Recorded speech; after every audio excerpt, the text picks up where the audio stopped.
Yo, yo, yo, what's good? What's poppin', my dudes? Yo, we here for another episode of The Beast of Us. Please, episode 5, y'all. We're here doing the damn thing. It's Champ. Holla at your boy. Anaj, what's good? What's good, everybody? Yeah, Straga, what's up? Damn. That's Look you. Munch, what's good, man? Yeah, what's good? What's good? What's good, chat? What's good? What's good, everybody watching? Straga, you all right over there? You get lost? Yeah, I'm good. Okay. I'm still recovering from that revelation that Munch thrust upon me. Oh, okay. That's what's up. But yeah, guys. I feel like everybody here should have a beer. Get over it with me, Yeah. Well, we've heard a lot of blasphemy the last few weeks, so I could definitely use a drink. exactly.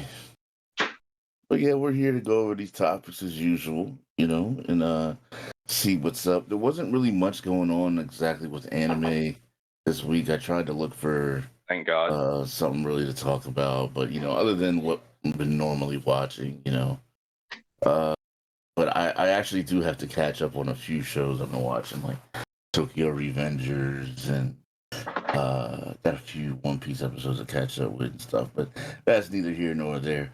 But who wants to start off with whatever topics? I see Munch has Probably Munch. a legion. So do we want to let him Before go we through get into that, Yeah. I'm just getting it out of the way because I feel a lot. Yeah, all right. So, my first topic for this week is so apparently there's a second Hellboy reboot. Supposedly he's on the way. I don't know if you ever seen the first Hellboy movie. Ron Perlman? Yeah. Yeah. Yes. Did you enjoy that movie?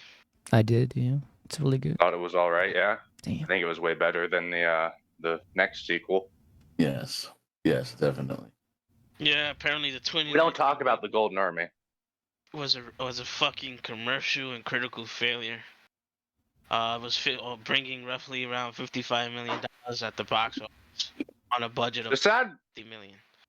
The sad part about that is, from what I understand, the more I've looked into Hellboy from the comics, that sequel, the Guillermo del Toro one, that one? Yeah. Yeah, that's a more comic accurate version of Hellboy. It's just that the acting sucked, and you could see the zipper on the suit at times, and so it wasn't unfaithful to the character. It's that their execution was god awful.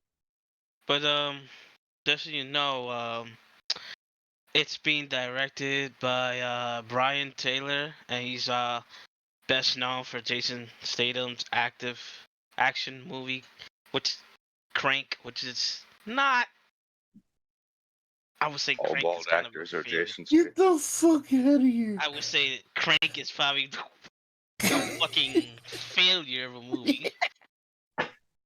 And So I'm that's not really good news because it's not. He's the one that directed that fucking movie. Oh my god. What other movies has he You don't made? want to see Hellboy sexually assault some old woman? You don't want to Excuse see me? that? Brian Taylor. Is that a scene in Crank? It says that he's. Yeah, but I'm not hallucinating, Happy. Which is I believe that's a TV series. I think it was with Grant Morrison, Christopher Maloney, Richie Coster, and Lily Mergenik. See, here's the thing. Crank wasn't terrible, but it's not the type of movie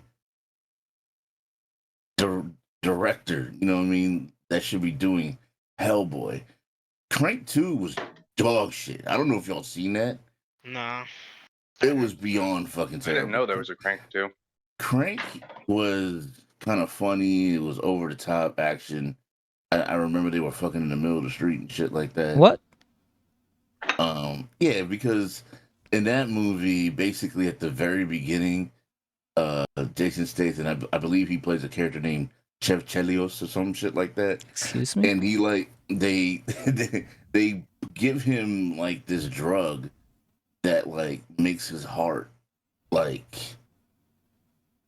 I think either stop like or some shit. But basically he has to keep his adrenaline up consistently through the movie.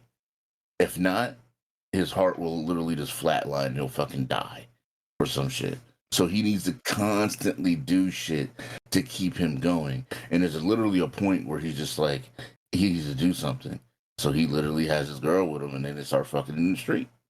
Damn. I mean, why did he take the drug? It was forced upon him. He didn't have a choice. Damn. Yeah. But here's what this director is best known for. The first Crank, Pathology, Crank, Fapsology? yeah, Pathology, Oh, pathology. Crank, High Voltage, Trash. Gamer, Game. Jonah X, Jonah. Mom and Dad, Happy, which is a TV series, and Brave New World, which is another TV series, came out in 2020. I know what a few of those are. Happy, Crank High Voltage is part 2. It's just dog shit. Gamer is fucking trash. Jonah Hex is a Marvel movie. That's with the same dude that plays as Thanos in it. Him and him and the one chick from the original Transformers. Oh yeah, he did Fox.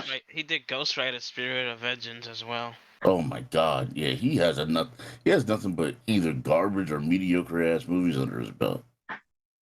The Great Pretenders, Kid Revolver.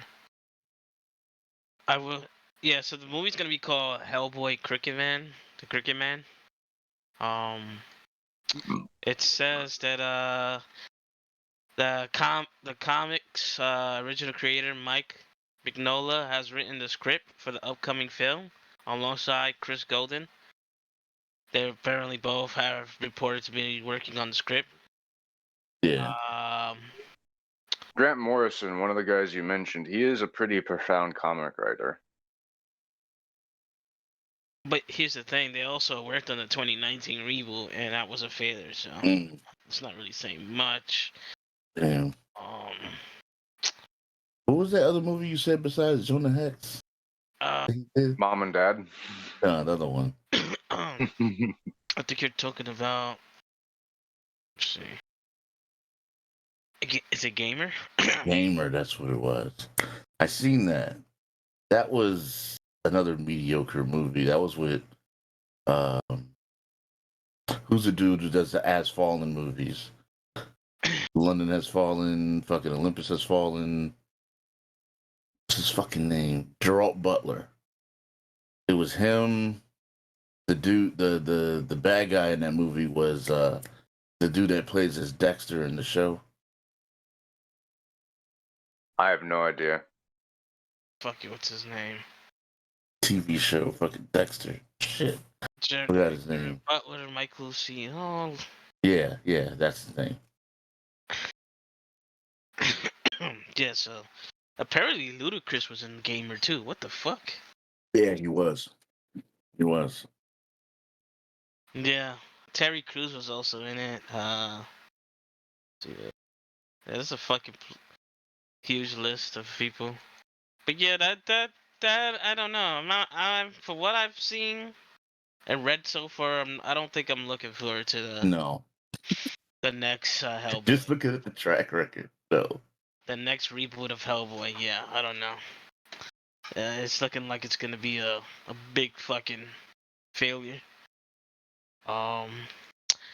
Also, my next topic I have also is Robert Downey Jr. is reportedly no longer on the table to return as Marvel's Iron Man. I don't know how I feel about that. Don't let him die. Stand by your decision. Yeah, like he signed a contract, he fulfilled his contract.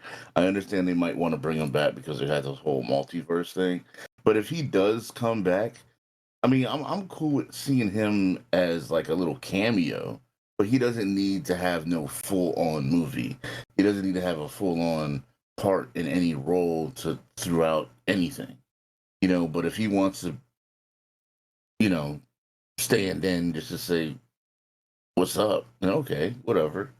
But yeah, the role is done. I mean, Who he's done his part. who do you think could take the part of Iron Man? Who do you think would be a great Some horrible actor that's not going to do nearly as well.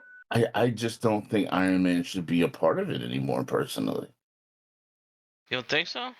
They made a I, I mean, you want my take here as a person who knows all the comic stories they're going to follow from here on out? They made a horrible decision killing Tony Stark. Tony Stark hasn't really ever truly died in Marvel Comics. He's always some integral part. Something he makes is an integral part of the story. So all of their source material has him being relevant. And they made a really dumb decision to kill him off. Mm. I don't know. I mean, the only thing I can see is that his daughter, maybe, and you run with that. Because who the fuck is as genius as goddamn? I mean, there are people that are smarter than Tony Stark, but the thing about Tony Stark is he's kind of like Batman, where it's not that he's smart and that's why he's useful. It's that he has about 50 billion different systems in place. Uh, Franklin Richards, the guy, Reed Richards, the guy who like is Mr. Fantastic, the stretchy guy from the Fantastic Four. He's way smarter than Tony Stark is. Like, and they say this all the time in the comics. But the problem is that Tony Stark has like 50 different secret projects that only certain people of the U.S. government know about, that they conveniently have to roll in because there's a very specific issue that they can't deal with normally. That's why Tony Stark is useful. He's like Batman. He has physical, tangible ways of solving problems. And he He's has an money. engineer. True that. Yeah, I guess people are not happy about him not returning as the character. They can eat a dick. They said that if he I can't mean, be the character, you might as well just scrap the whole fucking thing. He's been playing Iron Man for over a decade, so Yeah, you know what I mean? Like it comes to a point when it's just like, okay. I mean, can't. He's not doing it. Isn't he not doing it for the money? Yeah, but I don't you think gotta just understand. CGI him. You gotta understand, as an actor, they want to do more than just be known for just that one role, Yeah. unless they are just one with that role. You know what I mean? And they don't mind. But a lot of actors and actresses, they want to pursue different types of roles, tell different types of stories. You know, seeing that's what actors want to do. But he can do that while doing other roles. You know what you know what the most annoying part about this is? Out of all the heroes for people to care about who has a face for, Iron Man is like the one that it's the least applicable to, because Iron Man all the time in the comics will have like replacement robots, or 9 times out of 10 you don't see him pop open his visor. You don't need to see who's in the suit. You know how many times in the comics Tony Stark is halfway across the world, he sends a decoy bot over to let the Avengers know that there's something coming? All the time. You don't need to see the guy. Why don't you just do that? Just have Robert Downey Jr. on a retainer to come and record voice lines all the time. That way we can have Iron Man like we're used to seeing. I don't know. 90% of the scenes he's in are CGI already because he's in a fucking suit. Yeah, that's true. That is true. That is true. He doesn't really have to do as much if he was Batman or fucking Superman. Okay, so on to the next topic. So apparently the Ukraine government wants to get Atomic Heart Pool from sale. over Russia link. Because of its anti-Ukrainian Russia Yeah. war imagery. Yeah. They can Yeah. eat shit, okay? I like that they did that. I like that they didn't stray from that. This is a pro-Soviet Russia game, goddammit. What did you expect? Yeah, they don't. Well, at least they don't want it being distributed towards in the Ukraine, whatever, being sold to the Ukraine. I don't think the president is saying to remove it everywhere else. Well, how about this?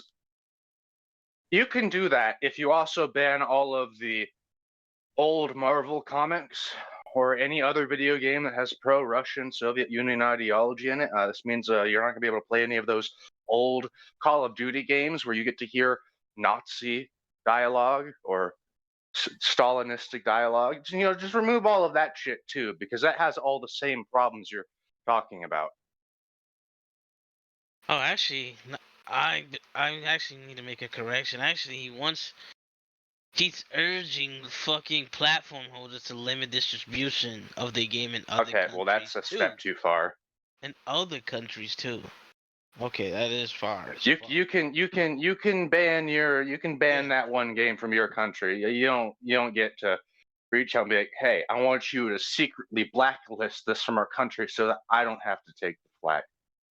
Yeah, they're apparently sending the Ministry of Digital Transformation of Ukraine is planning to send an official letter to Sony, Microsoft, Evolve, requesting a ban on selling digital versions of the game as well. What is he scared of? That people are going to play this game over in Ukraine and hate Russia even more?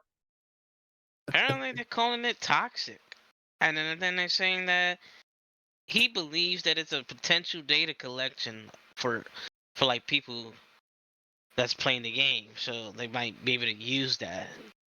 But I don't know. I feel like that's like a fucking conspiracy or the best way to collect the best way to collect data from gamer. And then he's also saying because it's as well, it's a potential chance that they might use the money raised for the game to conduct a war against Ukraine, like help conduct a war against Ukraine. Hasn't Russia like been losing this war they've had with Ukraine for like a year straight? I don't know if money is going to help them. I don't fucking know, bro. I just know that this is the dumbest thing ever. Pretty sure they've been losing this war for a year straight. Like they've just been taking nothing but constant losses. I don't think money is going to help them. And if I'm not mistaken, the people that's the devs that are put time and hard work in the game, they came out and said that they don't agree with the war and they don't want no parts of it. Like they just want to release their game. Is the guy in charge of Ukraine aware that the working on this game started was it two years before that war even happened? Yeah, it was an indie. It was an indie at first, and then Xbox got weight of it and helped developed. But I don't fucking know. I think this is this is a reach. Isn't the game itself just fighting Soviet robots? Yeah, it's So, like the game itself is essentially, hey, what if during World War II, instead of the collapse of the Soviet Union, this one guy came around who invented insanely complex machines, and that rose the Soviet Union up to this fucking metropolis, like perfect city state. And then what if that guy also made killer robots that got loose? yeah. So it's a game that idealizes Russia, but it also does the exact opposite by pointing out all the flaws. In fact, spoiler. Yeah. There's a very specific line. Yeah, there's a very specific line of dialogue in the game where your character talks about the flaws within communism. This is not like a wholly glorifying game that depicts the Soviet Union as perfect. Yeah.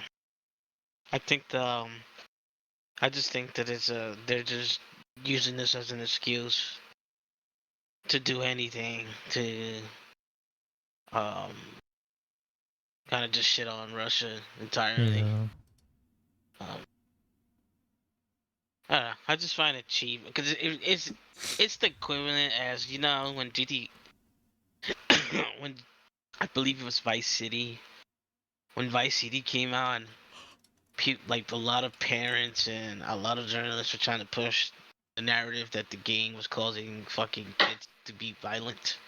So What was the name of that? Banned.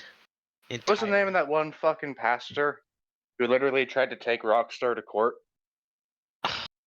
He had like built a whole career over that. I'm forgetting the guy's name, but I know what you're talking about. Yeah, I know what you're talking about.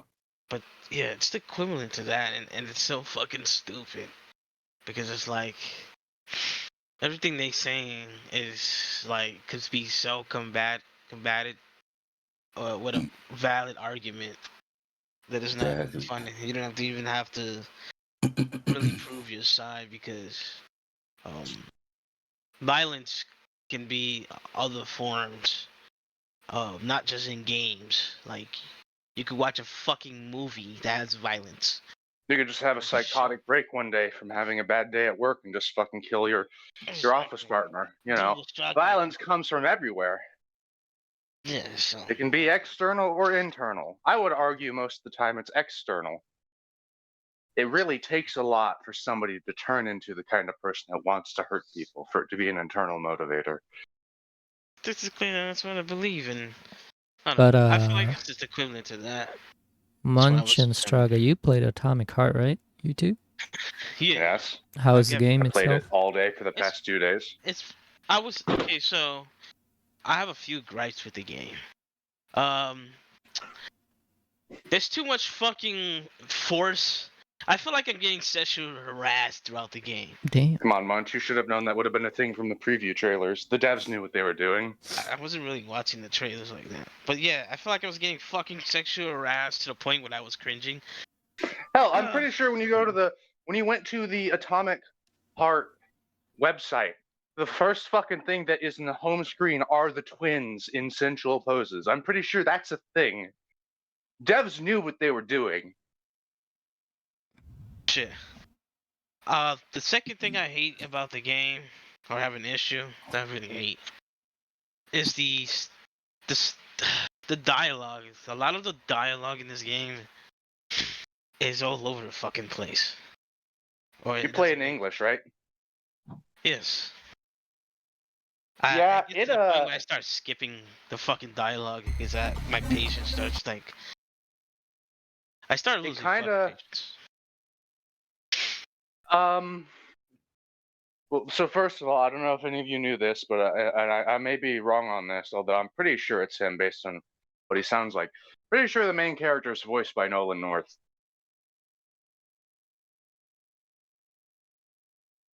The default voice from all the Saints Row games 3 and onward for male. He says it's voiced by I don't know the VA. I don't know the VA. Do you know who that is, Champ? You're a Saints Row fan. Yeah. I know Nolan North is. I just didn't. He's voiced by that guy, so that should give you an idea of how the dialogue sounds. But it's also not really written how I would imagine. No. The setting to be. The guy kind of talks like a Saints Row character. He curses every other 5 seconds. Yeah. He's always super annoyed by the tiniest thing going on. Not what I expected from a Soviet Union major. Yeah. I was kind of expecting to see, like when I got in the game, the story to be, because I believe, I forgot the goddamn game's name. They made so many of them. What's the other Russian game? What's Metro? Stalker? No. There's another? Yeah, there's another one. Fuck. God. Give us a detailed description. Uh, I guess that's still Metro. let me see. I could just look it up. But Metro 2033, Metro Redux, Metro Last Light, unless that game was German. Metro Exodus, Wolfenstein? Yeah, I think that game was Wolfenstein. There you go. Wolfenstein. That's German. Yeah, that's what I'm saying. That's the game was German, as I just said. Hey, It does remind me of Wolfenstein, yeah. Yeah, that's what I'm saying. Especially the new Colossus. Yeah, it gives me that same vibe that I got with Wolfenstein. I was expecting to hear Blazkowicz at any point. But my last, because I keep adding gripes, but my last one that's kind of bothered me throughout the game while playing, I realized that the fucking there's a lot of and this is a nitpick, personal nitpick. I like to when I play a game, I like to look how the character model like moves around, and I've noticed little things that kind of like bother me because it kind of breaks the immersion. And then one of the things that bothers me is the way the character, when there's the voice acting's going on, the facial features and the way the mouth moves and shit, it's always off. Like the body movement is off. It kind of reminds me of that fucking game, your favorite goddamn trilogy. Don't say Mass Effect, I'll fucking kill you. Yes, what's the last one that came? Andromeda, right? Like when Andromeda first dropped. Sorry, my face is tired. Yeah, it kind of reminded me of that a little bit. And then the way the character walks down a flight of stairs or just walks in general, it kind of like is a little stiff, and then how it plays is not how I expected it to play. How are you expecting it to play, champ? Have you given it a shot at all? No, I don't think so. I don't think he's played. Damn. I don't know. You played it? No. Yeah. Yeah, so he didn't play it. It really does play like Shadow Warrior meets Dying Light, but also it's got a little bit of Doom in there. Like especially Doom Eternal, you're gonna have to fucking dash around constantly if you play on hard. It has a lot of Bioshock in it too, so personally, yeah. I get Bioshock vibes from it. So I was always told to not fuck with it. Wait, what? Someone told you not to fuck with it? Mm-hmm. Who? It's all about the last one, right? Oh, Infinite. Yeah. Oh, Don't fuck with Infinite. No, Infinite was great. Are you fucking smoking Angel Dust, my friend? Infinite. Go watch this. No. I got it mixed up. I thought you were talking about Andromeda. No. Yeah, don't play Andromeda either. It's not worth it. It's a giant Andromeda fetch quest. shit compared to Infinite. Infinite was amazing. Yeah, Infinite was dope. Yeah. Don't play Infinite, kids. Watch the cinematic story. That's the best part of Infinite. The gameplay is not that great. The jumping system isn't that great. It's very, very, very lame. Don't listen to Shredder. It's not that good. It's not. As a person who has beaten Infinite, no, I know what I'm talking.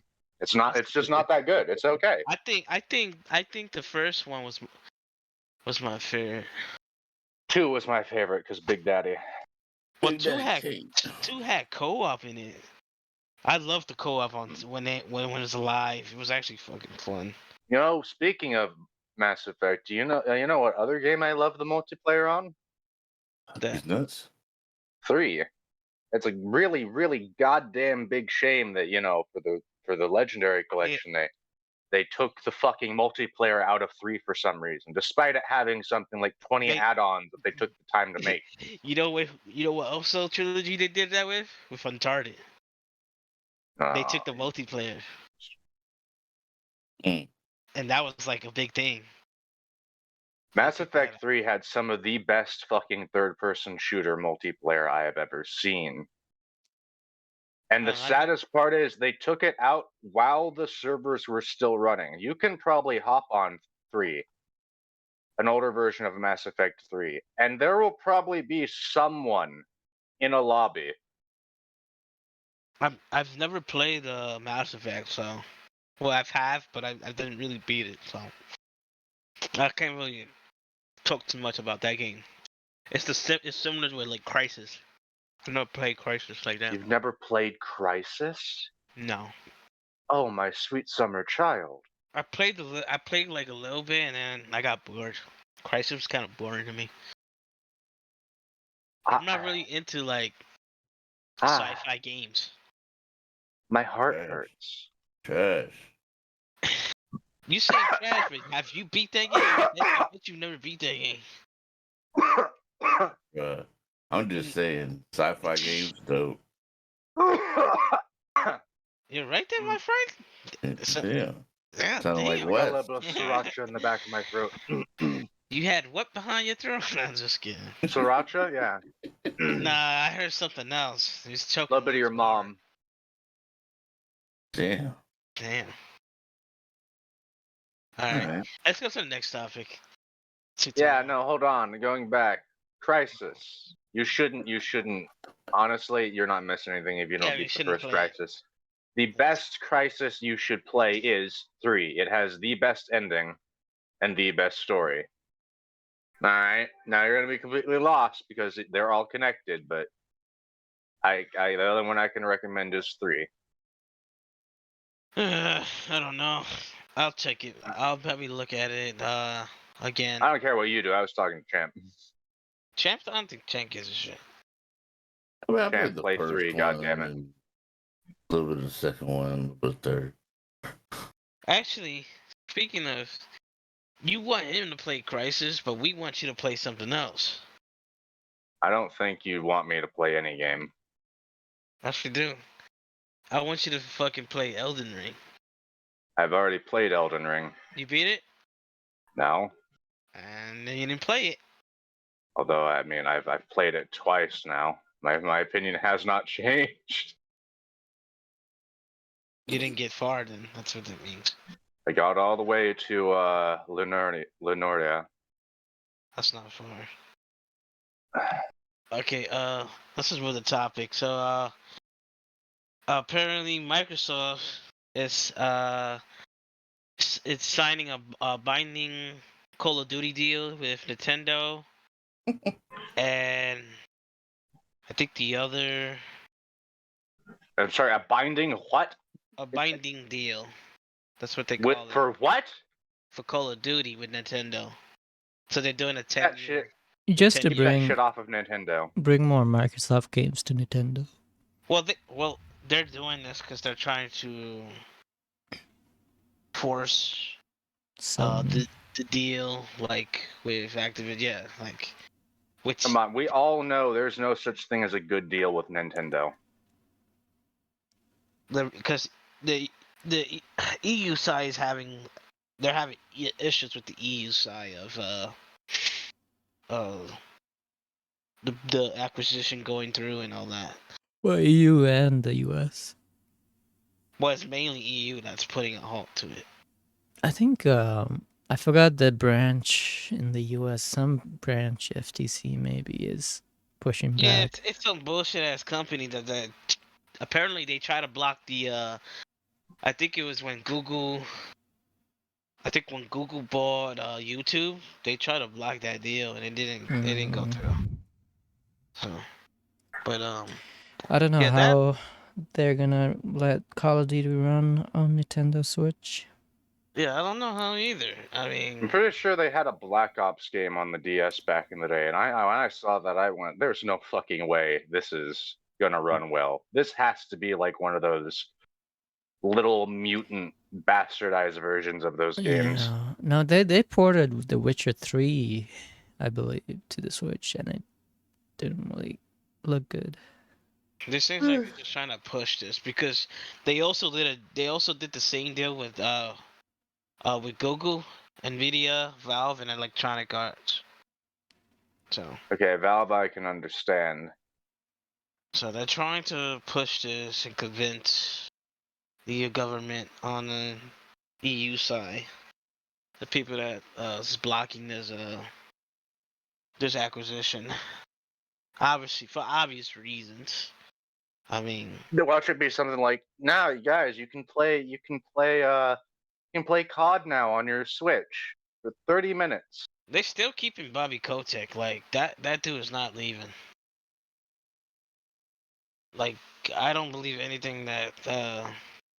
It's weird seeing him push towards getting bought by Microsoft. I thought he would push back against it because he was making money. I guess he just wants to kind of he just wants to get the attention away from him because he's been such a fucking. He's kind of like, not when people. Well, people are not really talking about him as much. But yeah, like you said, but I think he's here to stay. To be honest. Yeah, no, I don't want him to stay. Nope. What's wrong with this man? He's the one. He's the one who owns Activision Blizzard, and he's the one who has a lot of sexual harassment and other cases around Doesn't that entire company just have a bunch of walking sexual harassment cases? Yeah, but he's the one, the henchman behind it. So he's the one that mediates that shit. He's the fall guy. And Phil well, Spencer he's actually done it himself. So I know. Phil Spencer actually came out and said, "Yeah, we're promised we're gonna get rid of him, but it's kind of he's kind of eating his own words because it doesn't look like that's gonna happen." All right. So that's just gonna be bad. That's gonna be if that shit goes through. They're going to have to do something. They just can't keep him.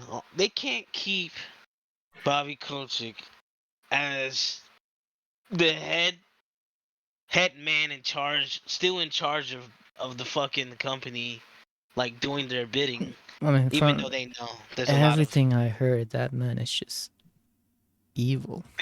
Because if they don't do anything, it's gonna fall on them, and it's not gonna be it's not gonna be fun.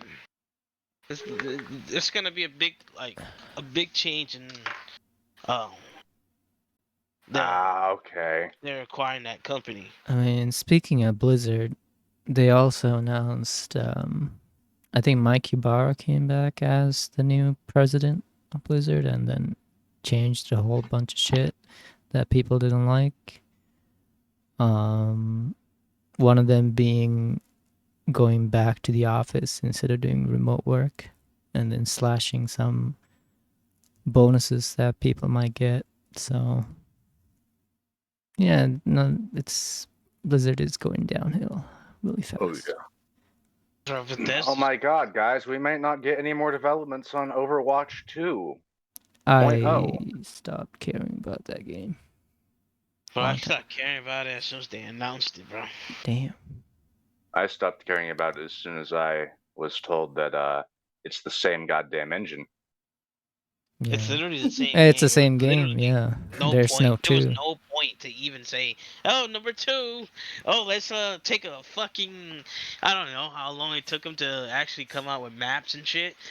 But let's take all this time just to come up with the fucking same game with the same motherfuckers and maybe a few here and there different characters that you could play with.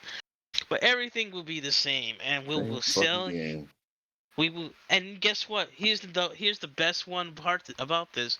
None of your shit will carry over, even though it's the same fucking thing. None of the stuff that you bought with your hard-earned cash and earned would not carry over. And I like you said, none of the shit that you earned. It was just none of your shit that you bought. Yeah. And I believe the director left. One of the people that were one of the pillars of the guys who created Overwatch left. So I think also the guy, the people in charge of Evil Within and Ghostwire, I forgot the company's name. Oh, Tango. Yeah, the CEO. I forgot his fucking name. He stepped down. Shinji Mikami, I think. Yeah, he stepped down after they made Hi-Fi Rush, which apparently was. Yeah. I still have to play that game. But yeah, he Yeah, stepped same down. here. Mikami. Tango Gameworks. I heard it wasn't that. I heard that game wasn't that long, so. But I heard it was really, Is really good. Tango owned by? They're not owned by Activision, right? No, Bethesda. Oh, Bethesda. Gotcha. Yeah, he stepped down. I mean, that should be. I don't know if that's a bad thing, a good thing, but. Shinji. What has Shinji Mikami done? After he, I guess, left it on a good note at least. Hi-Fi Rush Oh, was Resident a Evil. breakout. Yeah. Oh yeah. Yeah, so that's what happened. Microsoft this week. Here's another depressing thing I want to talk about. Oh shit. Yeah, this is the one I Thanks. wanted to talk about. Go ahead, Munch. I got a few. Saints Row reboot reportedly cost over $100 million to make. $100 million. Oh, shit. Didn't that game have like day one game breaking bugs? Yeah. It That's was a beautiful. day one That's piece the of good shit. Bro, That's what I pay my money for. Fucking $100 million. And guess how much they were expecting to make from the reboot? They were trying to make like $200 million. No. That's where their expectation was at. That game had so many bugs. For that piece of shit? Didn't they not see the comments on every fucking trailer, even at the game show presentations? People were not appreciating because they moved away from what 1 and 2. And that was always my big thing about this series. They went too much fucking dorky, quirky. Yes. No, I can't. Yeah. I gotta stop you. 3 and 4 were fucking masterpieces compared to this liberal bullshit. Yeah, no, 3 and 4 was good. And then Get Out of Hell was good. Bro, they had a fucking dubstep gun. Come on, you don't tell me that's fucking stupid. Yeah, no, you're right, it is. But you want to know something, Munch? You want to know the actual thing that made that game series what it was? The characters. That's why you could play a game set in space, or in the underworld, and it didn't matter because it was you and your gang. It was the Saints Row. That's why I liked Gat as a character. That's why I kept coming back, because I loved Gat as a character. But this, from what I've seen, this game was not funny. It was very, very, very woke in the worst way possible. Yeah. Including such things as unskippable radio shows in the middle of you driving, in the middle of a critical mission, that talk about, hey, did you know that you don't have to be paid minimum wage? Did you know that... Bro, the fucking CEO... Alright, so Embracer bought Volition, like, they were on a buying spree. So they bought Volition, and the CEO of Embracer, Lars Wingspoor, he knew that the fucking recession was poor, but they were believing that ongoing bug fixes and content updates would turn the game financial future into a better future. Which I don't think any type of... They would have to literally rehaul the whole fucking thing. Like, there's so much... Like, I literally tried to beat that game, and I just could not continue. I mean, the game design itself is really outdated. And it's not fun. Nothing wrong with outdated game design. No, I mean... look at Monster Hunter. I mean, Monster Hunter keeps having something new in every game that they make. I don't know, you talk to that community, the game design hasn't changed since 07. Maybe, but Saints Row. What is this one called? Saints Row. Just Saints Row. Just Saints Saints Row. Row. Oh, Yeah. gotcha. No, it's No That's why people were creativity. pissed off too, because people say you call it a Saints Row reboot, and this shit is like people were thinking, maybe like doing like rebooting Saints Row 1, only to find out there was some woke bullshit that no one gives a shit. I haven't played it, but does it at least look like it's a current gen game? No. No. I hate when games are sitting there trying to preach to me and shit, and Yeah. it's this game screamed, "Oh, look at us, look at me. This is what we're about," and I'm just like, I can't fucking stand this bullshit. Like everything with the game, the character, the dialogue, everything was bullshit. Bro, it literally was Velma. It Yes. literally was Velma. Yes. God. That is Velma the game. Yes. That's what that is. Literally. It's terrible, man. Fucking horrible. That's why it was not well received, because they tried to force a lot of jokes in there that were edgy and a lot of woke bullshit and a lot of like trying to appease to the LGBTQ, and I don't have an issue with LGBTQ, but it's kind of like forced. I do. A lot of this millennial shit, and like I don't know, man. Like I got no problem with millennials and all this shit, but you don't need to force your fucking shit on people. It's the same shit about what people say about like religious people. It's like, okay, but don't try to force your beliefs on me. Well, it's the same shit with these motherfuckers. It's like, stay in your fucking lane. It's like shit, like and they're putting it in games. They're putting it in shows, and it's just like kids shows. It's like stop this shit. Fucking kids are like watching a cartoon, don't know what's going on, and they sucking up all that information. And it's like, you gotta stop. There's gotta be a point where like people start putting their foot down and actually start fucking speaking up about these companies that keep doing this shit. These conglomerates that don't give a fuck about you. Keep pushing a narrative or they're trying ruining to convert and they're ruining potentially really good properties just because. Yeah. You know, I haven't heard anybody proposition shit like Sesame Street to have this kind of educational material in it. Why has it always got to be a previously existing series that has nothing to do with that shit? There are mediums for this already. Stop ruining our goddamn childhoods.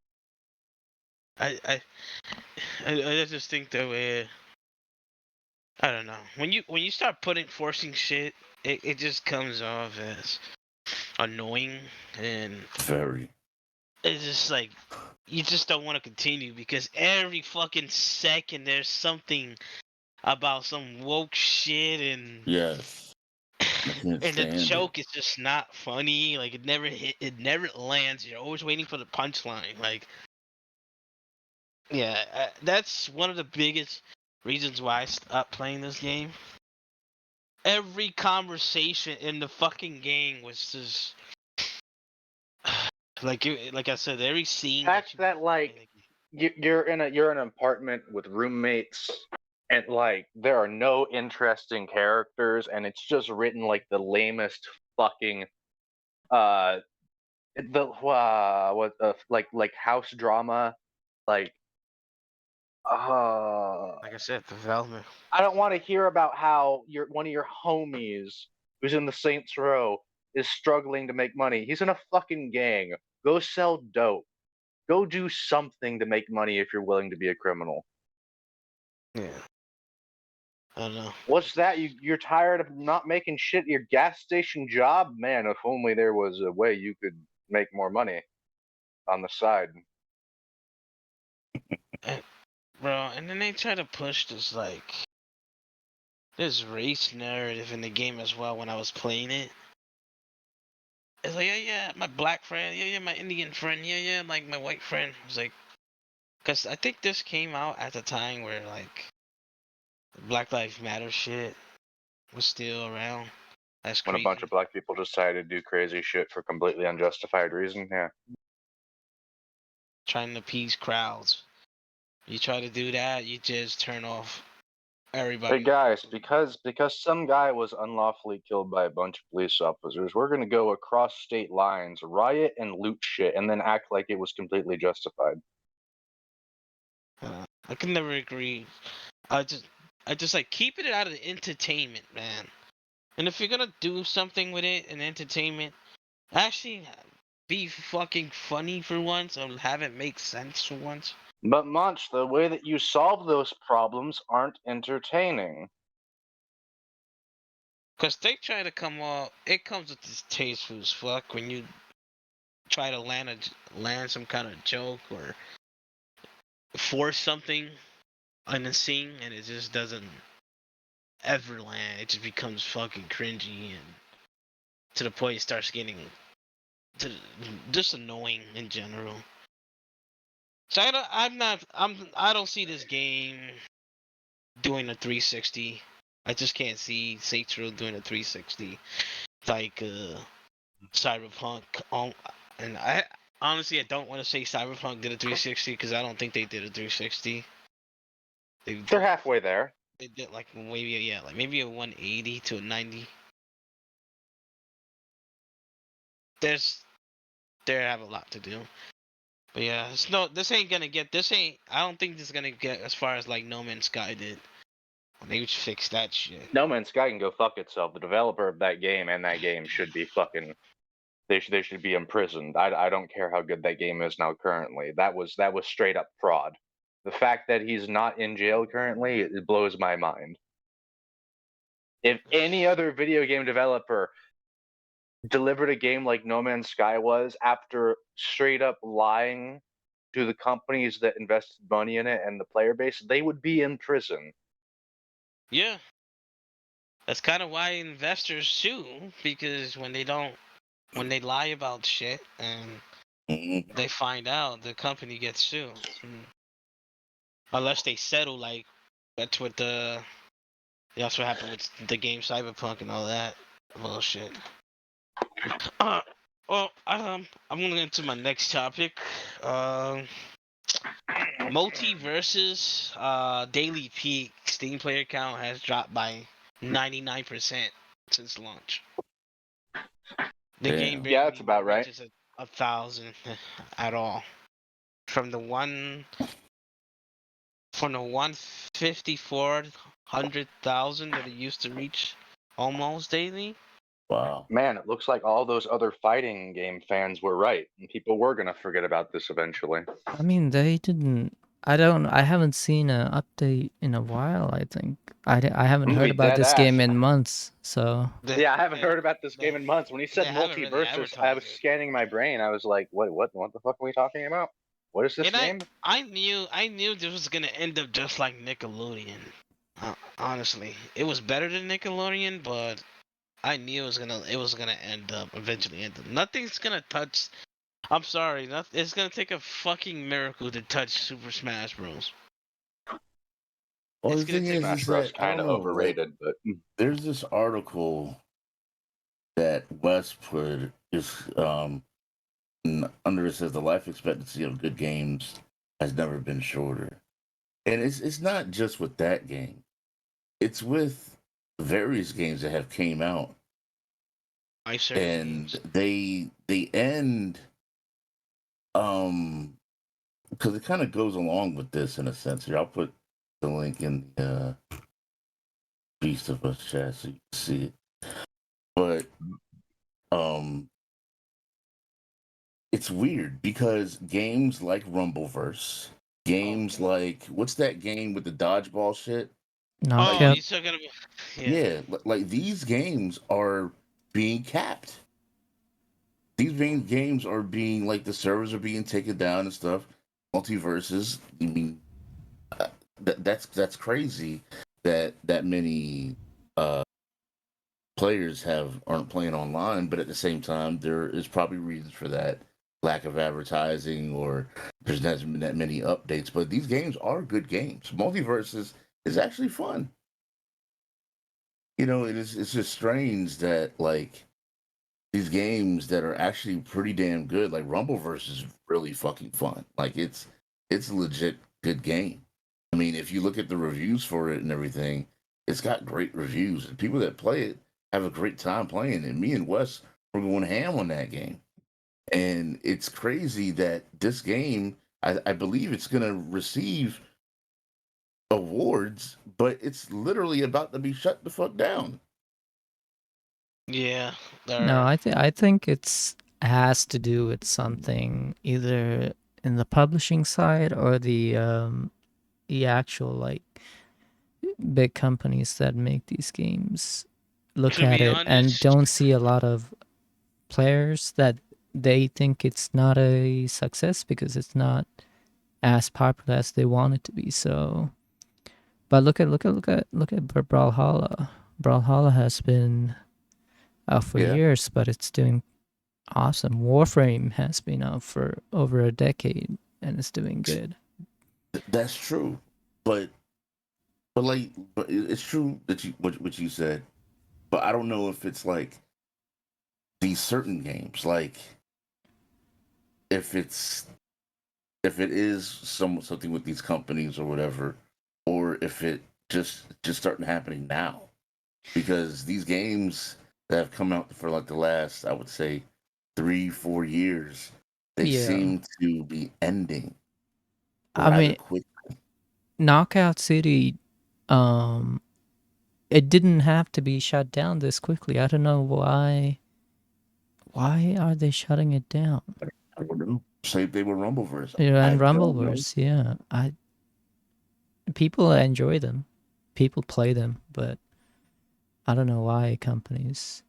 I mean, you gotta look at games like Paragon, Evolve, Galactic Junk, Spellcrafters, Loadout. I mean, I think Paragon specifically died because of Fortnite. And I think Evolve wasn't really that big. It was supposed to be, but it didn't turn out being that Well, good Evolve, when it came yeah, out. no, the game. You remember Blacklight Retribution? That shit died out too. And Yeah. Cool. well, Backlight Retribution, it's an older game, but yeah. But Evolve, one of the things that killed it was the sales Fucking model. Yeah. Hyperscape too. I forgot. What was wrong with the sales model of Evolve? I believe it split the player base on. It depends on which model you got and how many. I believe like the Kraken and all the other DLC ones, you couldn't, if you just played the base game, you couldn't like connect with the people who had the DLC. And they did the thing where they sold the monsters as DLC instead of having it in the base game. So, And weren't there like crazy microtransactions? yeah, there was a lot of it. With like just getting different colors of a gun. Yeah, and the Was like- monster skins. Yeah, it's crazy. Wait, is DC Universe still going? I Yeah. think Yes, so. yeah, it is. It's somehow. What? They had a major update like a year or two ago, I think. What the fuck? Yeah, it's crazy. I'm actually shocked. Boom. But like games like Hyperscape, fucking what's that other game? I think Spellcraft. You know what it is? A lot of these companies are just fucking lazy, and they're looking for the next Apex, the next Fortnite, and they're pushing out all these free-to-play games, these battle royale games, and they're trying to change at least a few things and try to make a breakout hit. But it seems like this recipe for battle royale games is not hitting as it used to because there's so fucking many of them. Yeah, there's so many. Yeah, because Battle Royale's overrated as fuck. So it's not even just overrated. It's just the fucking it. Like right now, the industry is just oversaturated with fucking battle royale games. There's so many of them, and the people that are playing them already found the ones that they've invested their time and money in. That they're not going to go ahead and do that all over again with another game. Did like Battlefield ever release the Royale game they were making? I don't know. I think they did, and then the game just like they removed it or some shit. You know, we also had a fucking battle royale, fucking Fallout 76. It did? Yes. Oh, shit. I will say this: after playing about 100 hours of 76, definitely not anywhere where it should be, but way better than it was. Yeah, I heard it was getting good. I can't believe I'm going to say this. I actually had fun at some point. No, I believe it, yeah.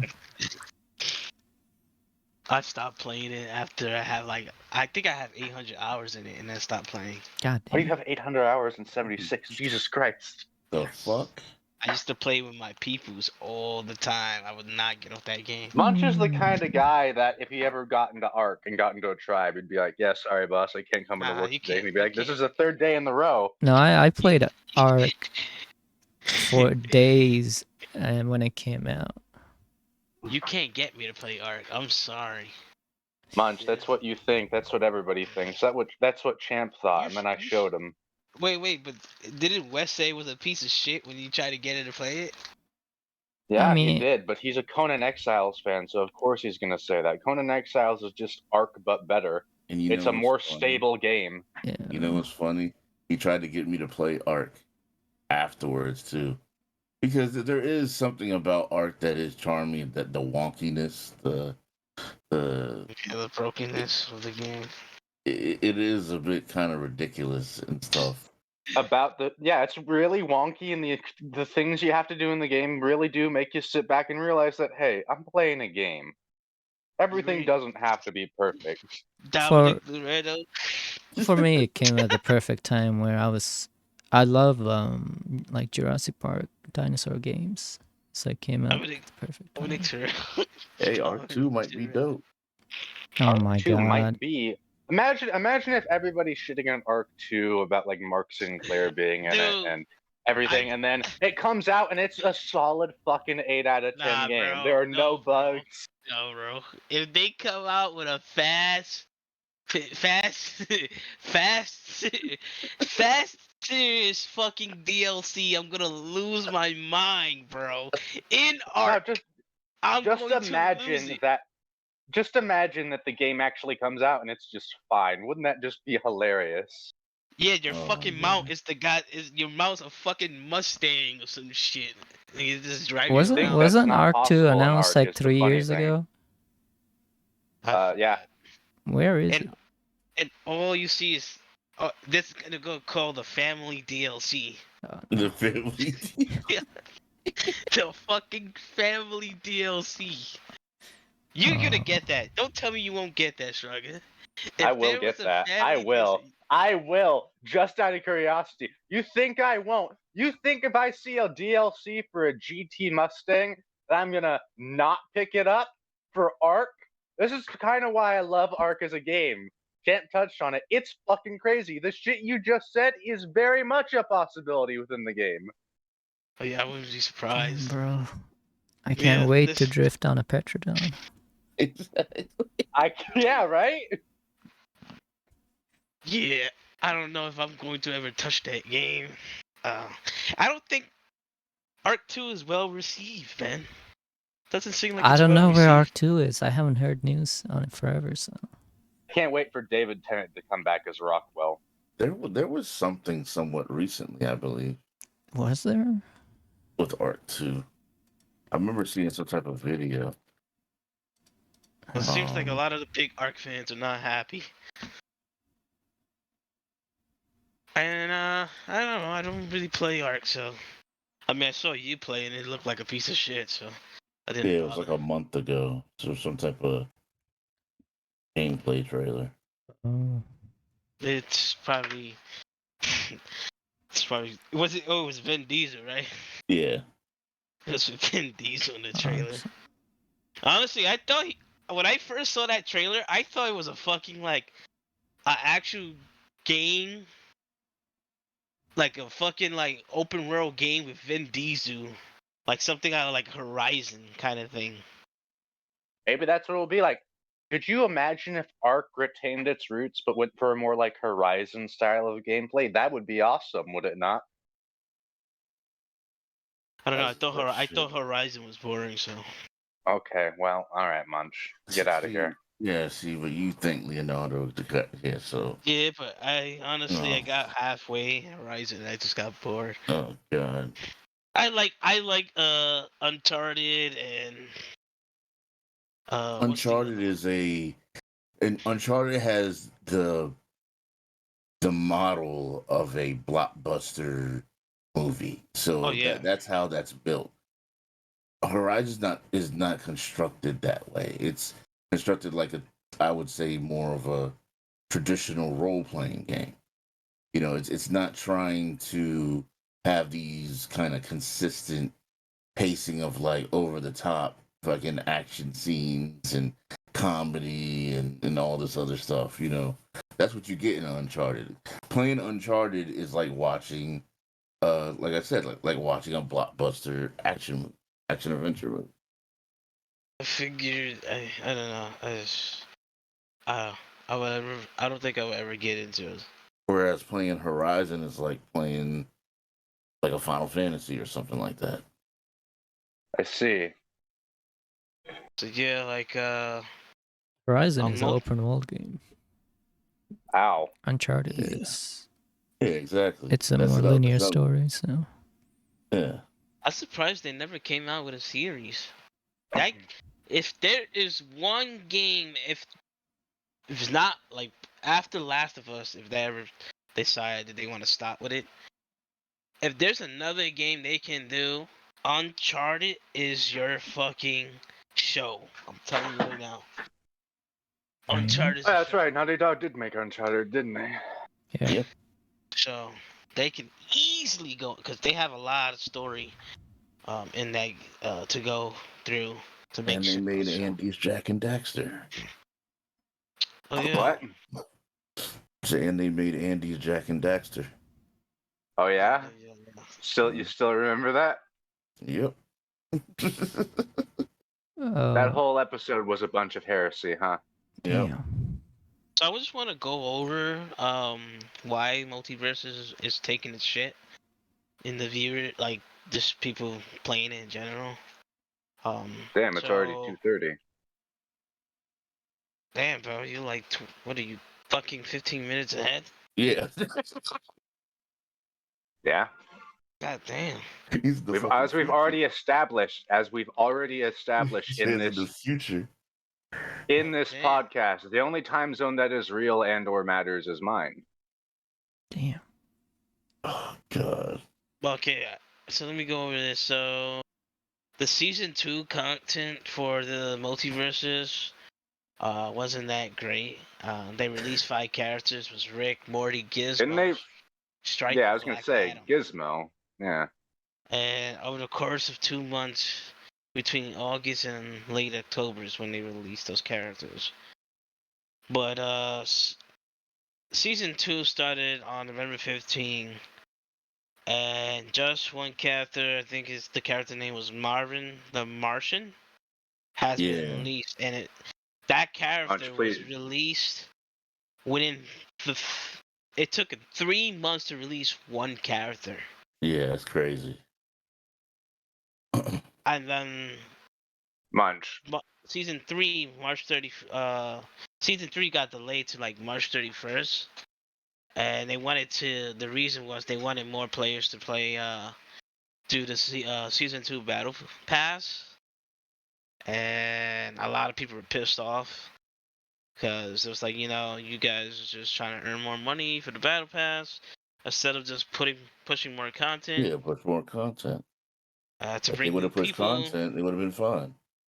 Then they monetize. Apparently, the game's monetization system is kind of ass because they lock off a lot of the many character skins to premium currency, which could cost up to $15 per skin. What's wrong with that? Bro, Fuck that. there's a fucking skin for Superman that literally turns him all gold, the color gold.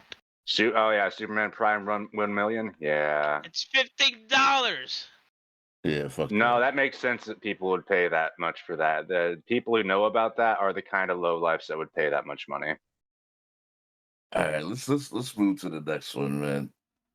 Real quickly, Yeah, it's already 2:33. I heard that the PlayStation VR 2 is pretty good. A big upgrade from the last one. Yeah, I heard the same thing, and if it wasn't like 500 and some fucking dollars, I might consider getting it. But I mean, no. I mean, it kind of makes sense. The price point, all the tech, and like the OLED screen looks amazing. Oh, and, I get it. So. Get it risky. But if I'm gonna get something like that for my place, you better have a lot of games. Yeah, that's true. You do need like, I want games like Half-Life Alyx, like proper VR, exactly. not like Railroad, like tech demos, basically. Like that Horizon shit better be like full on. Yeah, no, I think it's a like a tech demo. It's like a Railroad kind of thing. Yeah, you fuck that. Yeah. We don't get VR headsets for the game. I hope you know that. We don't get it for the games. We get it for something else. Well, I already have it for that something else. You know what I mean? I got one that's fucking wireless for that something else. Oh, you get it for no, okay. I got the joke. Shit. Yeah, I could be anywhere. I can be anywhere for that something else. Yeah, you could. Yeah, you sure could. You fucking creep. I'm at the dinner table with that shit. Exactly, yo. Why is it time? Man, I don't think I've ever seen. I don't think we've ever seen Champ enjoy dinner so much as he has recently. Nah. Exactly. That's because Champ, Oculus, is it Quest 2, right? Yeah. Quest 2? Yeah. Because his Oculus Quest 2 is not as beast as he thought it was. The Quest 2 is dope, man. It's got hand tracking and everything. I don't even need to use my controllers. I can put on the headset. I kind of want to get that Pro. I want to see what that's about. Yeah, you really like having those hands free, huh? Oh fuck yeah, yo! It makes the lube a lot better and everything. You use a lube? Okay. That's interesting. You know what's a? You don't do it dry? Nah. Yeah, you know what's a trip? Is Google Maps VR, bro. Oh my god. Oh yeah. I fucking love going to Google Maps VR and just like going over like this. I went to Disneyland and the fucking Lost Island, bro. I fucking shit myself, bro. I felt like I was invading privacy. I was invading privacy, bro. Like, I still struggled through the fucking window. Like, that's how bad it was. Oh, you saw me through the window? You saw my monstrous grin, huh? Yes, I did. Yeah. I got another topic I need to get out the way. So EA's beheld my majesty. Polling fans on Death Space 2 and 3 remake interest. So they made a poll and they're trying to see if people are willing. We don't need a 3 remake. Death Space 2 remake part 2, not 3. 3 does not need to be remade. I don't think any of them needed to be remade, but that's just well, the opinion. first one needed to be remade. First one was fine. I still probably prefer the first one over the remake. The remake is dope, bro. The remake is dope. Yeah. They added a lot. You don't understand, Champ. What? Do you like original Final Fantasy VII or the remake better? Okay. They both have their places. That's different, okay? No, And it's not. It's no, the same yes, for it me. is. The reason why is because the direction of the Final Fantasy VII remake is completely different. Completely Okay, different. that's interesting. That's cool. I'm just letting you know it's the same for me. No, not necessarily. Yeah, are Because we really gonna Dead tell me Space, how I feel? yo, just look. No. I'm just talking about from how the game is set up. All right, because Dead Space One is what it is. Okay, you have the remake that comes out. It's exactly the same.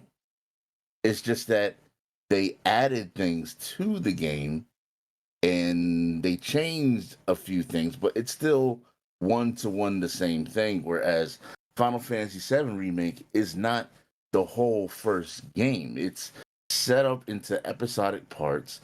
They Yeah, only completely Jesse died. added completely different things, and they changed things that shouldn't have been changed. Like what I just said. They didn't change things that shouldn't have been changed in Dead Space 1. Okay. It's still consistent. That's what I'm saying. It's not the same. It's not, those are not equal. I think they should. Recorded I different think voice lines. They changed the fast travel system. They changed some of the armor design. You know, these are Bro, all things that. that's very minor. Those are the things that make a game, though. Bro, but what I'm talking about is drastic changes with Final Fantasy. There's a reason why I'm saying not. There's a reason why I'm not saying, hey, don't play the remake. I just said that I'm not going to prefer the remake. Wait, why though? If they would have done what they did with Final Fantasy VII for Dead Space 1, then I would be saying don't play it.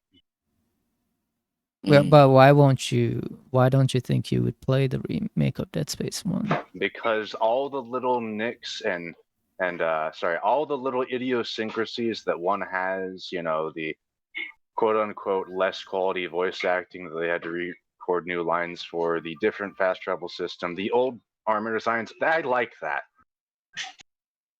So you like that stuff, and you don't want. Wait.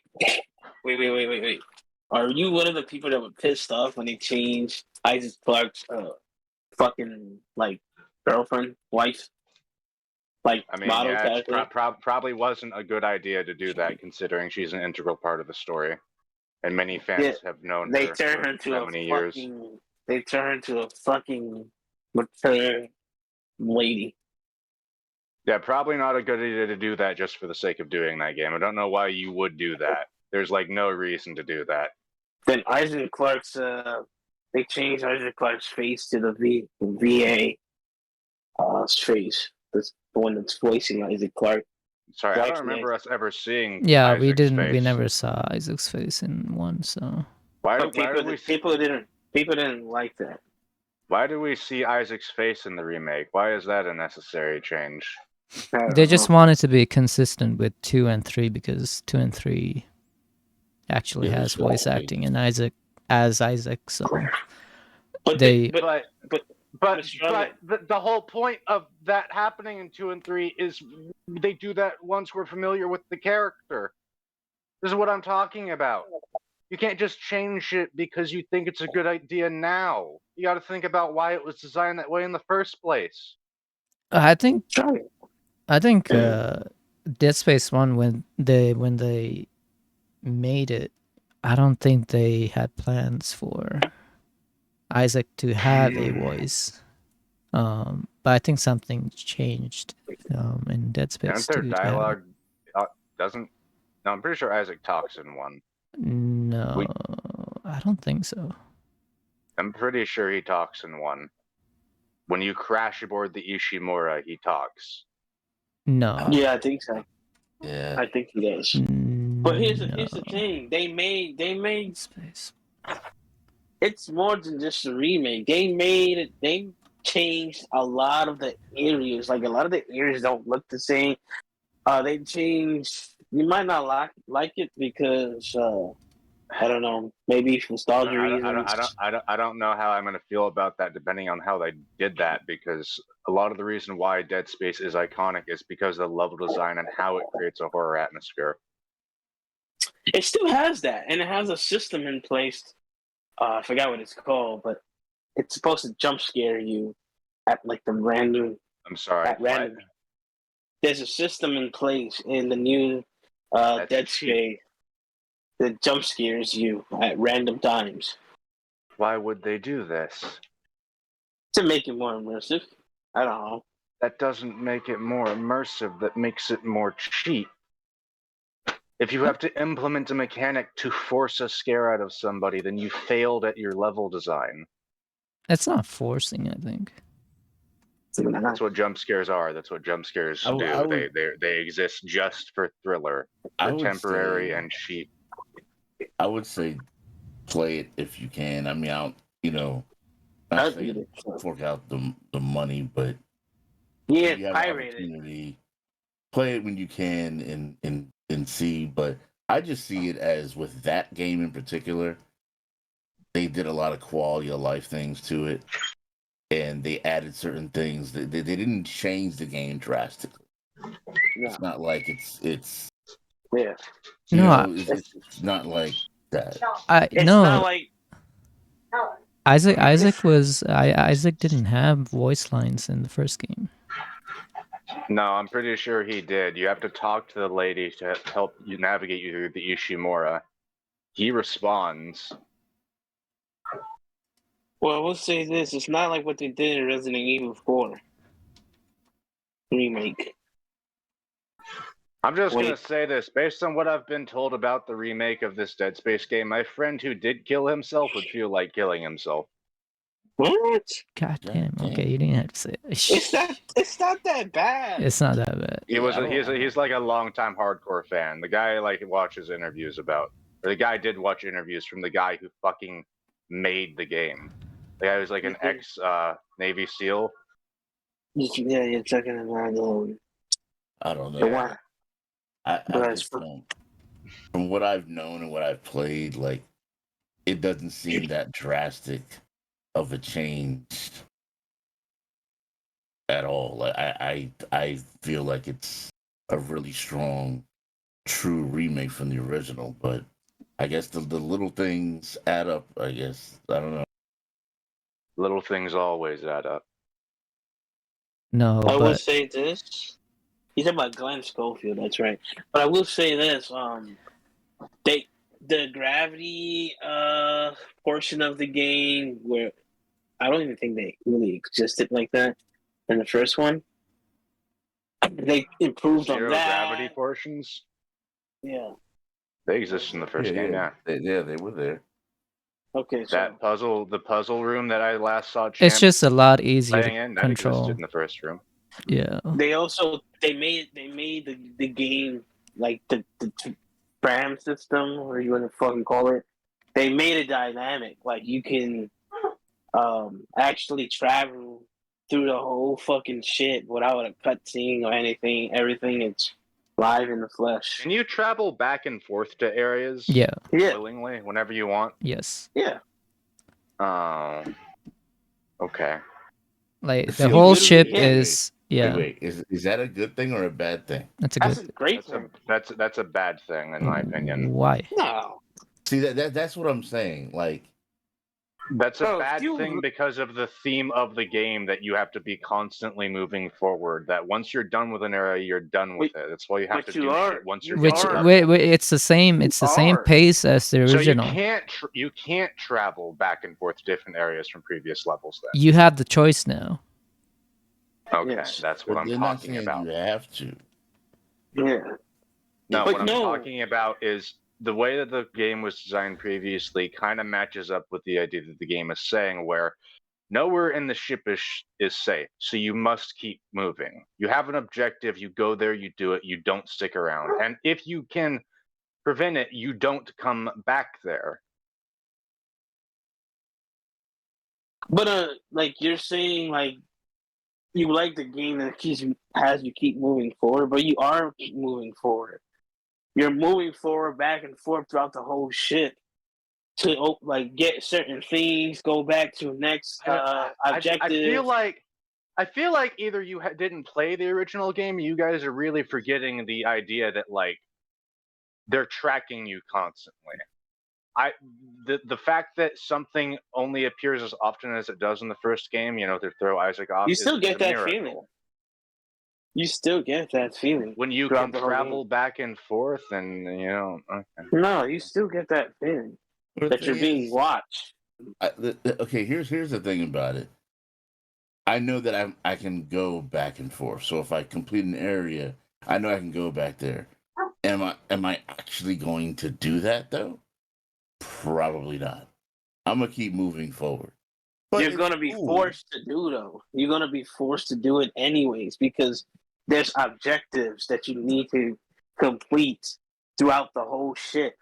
It's not like a fucking like an open world map where you just keep moving through the map. Like it's a ship.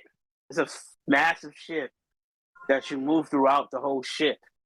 And there's certain things. I'm pretty sure if not in 1 and 2 and 3, the only time you go back to somewhere you once went to is when you absolutely had to. And even Isaac bitches about it, where he's like, I really don't want to go back there. They're probably already there where I once was because they could hear me moving around. This is really not a good idea, but I guess if we have to go get this part so that we don't all die, I'll go do it. Yeah, that's the same thing. They make you. You're always gonna feel on edge because you're mowing through every door you open up and go through, or every setting or spot you go through. You're mowing through shit, and you keep on moving. You're always moving. You're not stopping for anything. You're moving through the whole shit. Like, I don't know. It makes more sense. Personally, it makes more sense because you still feel like you're on edge because you're opening doors. You're going to new spaces and spots, and you always get fucked up if you go by. Like, if you turn around, you go back, there's actual enemies that will spawn. So you're always on your toes throughout the whole game. Personally, I guess I get that. I'm not a fan of the idea that you can now do something, and the argument that you don't have to isn't really fixing that issue. Well, it's not that you don't have to. You have to. You have to. So they've added in objectives into the game where you're going to have to, outside of the story, go back there. Yeah, because you get forced. You got to go over here and open this door you couldn't get to originally because it was locked in the first place, and you was able to maybe turn on the power. So outside of the story, you're forced to backtrack. It's the same story. Yeah. Okay. It's the same story. It's not. Honestly, it's not. It's really not what you're really thinking. It's not, and it's also not a choice-based thing. You have to do it. It's an objective. You can't. So when you say that the tram system, you can now go back to places you've been to. What do you mean when you say next that it's not really a choice? Can you or can you not at any point hop on a tram and go to a previous level? You can if you feel like you missed something, but they're gonna have you going back anyways because there's doors you could that were locked that you could never originally get to because of certain obstructions that pretty much blocked you from continuing going from point A to point B. For example, turning on a generator. Okay, now there's electricity. This door now is not locked anymore. You can get to this door that you originally couldn't get to because you turn a generator on one part of the ship. I guess I get that, but I don't really understand why you're gonna have to go back there. Well, you're gonna have to because that door, the door that you turned the generator for originally, is the door that leads you to the next area. So when we say they made minor changes to the level design, we really mean they made major changes. Yeah, they changed a lot of shit. Like, it's really a true-on-true remake, but they kept a lot of, like, they changed shit, but they kept a lot of what made it. The majority of, like, the stuff that was implemented in the beginning, like the first one before the remake, is still present. I don't know. I don't like this idea that Isaac could now at any point in time travel back to previous areas whenever he wanted. It goes against the idea that of what the original game was trying to tell you, that where every time you leave an area, they're right behind you. The ship is flooded with these things. And that's why every area you get to, you're killing shit as you go. You're little like I get that, but I feel like the implication was that like in Dead Space 1, if you would have went back to a previous level, there wouldn't be just 5 or 10 necromorphs there. There'd be like 30 that would all swarm you, and you're not winning a fight against that. As impressive as Isaac Clarke is, if 30 necromorphs swarm you, you're done. 5 of them are gonna hit you at least. I don't remember Dead Space 1 that much, but yeah, I mean, I would have to go back and play it again to actually see what you're talking about. I will say that whatever you're thinking is, it's they pretty much accomplished expectations that people have for the game, and they outdid themselves. I would say. Like I said, I would say play it. Just you get opportunity. Yeah, you're gonna play it. Yeah. I'm pretty sure you would be satisfied with it. Man, I am a thing that had like a pretty big problem with what they changed in the Mass Effect Legendary Collection when they cut all the fucking ass scenes. I'm like, why? Why would you do this? What point does this serve? Yeah. Why? That was messed up.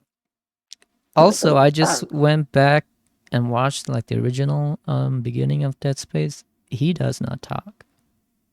Okay, well, my game version must have been different because he's completely pretty mute. sure he flips out just like everybody else when it's crashing, and then the lady comes on the monitor to check in on him, and he's like, "Yeah, I'm here.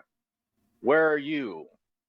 And she's like, "Well, we're over here. Try and navigate your way over here." And then he has to talk to like the fucking security. He like hears the security people as they get murdered in the first room. I think you're maybe thinking of another NPC in there.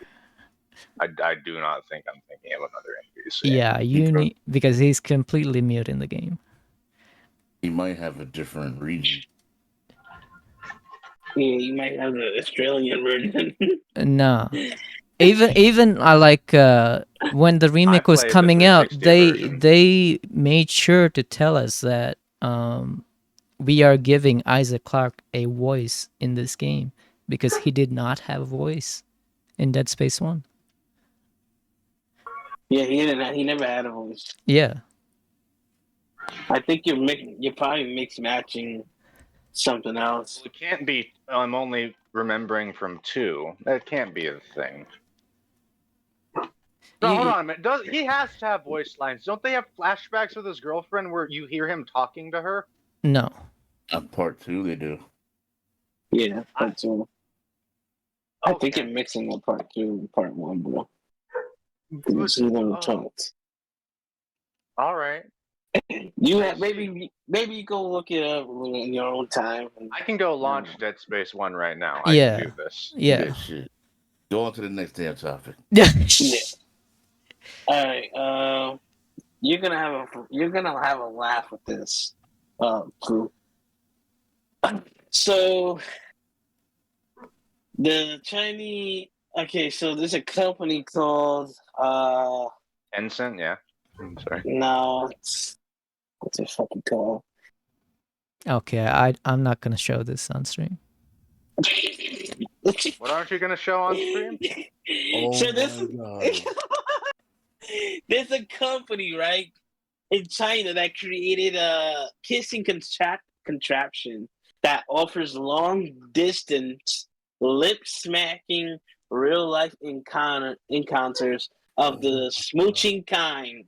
So you get to long distance kiss a female you're talking to the phone and feel like you're actually kissing her with this device that goes through your phone. It attaches to your phone.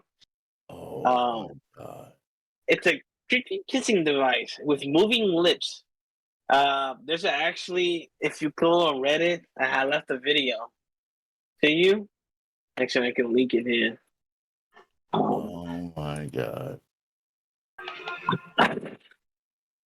It's fucking hilarious. It's not really. I see it. You see it? Oh my god.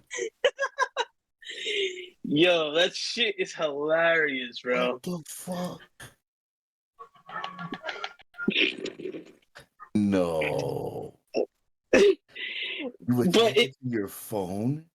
Yeah, it attaches to your phone and the camera, and like it's supposed to pretty much like reimagine a realistic kissing with your Japan is just down bad, huh? Your long distance companion. Jesus. So, well, this is China, I believe. Even worse. This is terrible. And yeah, it's apparently very popular. So, like, you know, you have a long distance relationship. You'll be able to finally kiss the girl or boy that you always wanted to kiss, but you haven't seen her for so long. He or she for so long because they're too far away. Wow. So now you can almost believe that you're kissing them. Terrible. It's gonna cost like only $38 each device. I don't know how I feel about it. I think it's kind of weird. I know exactly how I feel about it. Get that shit out of here. I mean, like, what about somebody puts their dick on the Exactly. Somebody puts their dick on the fucking lips and you like kissing it? It's like, oh my god, that feels fucking amazing. I love the vibration of this device. Oh, like, bro, fucking people doing fucking having phone sex. It's gonna make it's literally innovating like the fucking long distance relationship to a new level. Like you could take it to a new level. But yeah, I thought I wanted to bring that up because I was like, I've never seen some shit like now this. Now that I have a moment to breathe, let me look at this. This is very fucking bizarre. This shit is fucking stupid. Would you buy it and try it to see if it works? No. Where did you send this? It's in the Beast of Us. It's in the Beast of Us, and it's apparently a remote kissing device recently invented by a Chinese university student. It's literally designed specifically for long distance relationships, and it's supposed to mimic and transfer the kiss of a person to the mouth on the other side of your long distance relationship. That's literally what it's supposed to do. But not would you buy it? Interesting. You wouldn't try it with Clue to see how it feels? No. Fuck out of here. No. Hey, Struggle, like you could do it. You can try it with Clue. Long distance relationship, man. I honestly, I think this is a fucking gimmick, and it's hilarious. And I'm sure there's 1,000 fucking. I don't want to say the F word, but there's 1,000 simps out here. That's fucking probably interested in this. The same simps that buy. And Japan is gonna have a field day with this, so. Oh, they're in a fucking field day, bro. You know, they're gonna be tongue kissing those fucking lips. And there's gonna be VR games associated with this. Oh my god! You're gonna be on your VR headset, and you're gonna have this fucking thing duct taped to the wall, and you're gonna like lean against the wall and just go to town. God. Go to town. You know what's hilarious too? There's another device that's almost similar to this, and it's supposed to teach you how to kiss. If you never kissed, it's supposed to help you, like teach you how to kiss a female or male or whatever, brother, spouse. I don't see what you posted in the thing. Yeah. Post it for him. I can't post it on my phone. Fucking wonderful. All right, cool. I'm gonna go back to hunting this monster. Damn. It's in the Beast of Us thing. What do you mean? No, it's not. No, it's not in there. In the docs, my friend. The docs.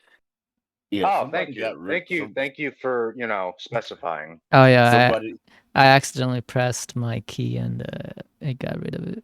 Damn, probably I DM'd it to you. Yeah, because Thank you, champ. I can trust you. there you I go. can't. I unplugged my keyboard, so I can't send it to him. Why did you unplug your keyboard? What the fuck?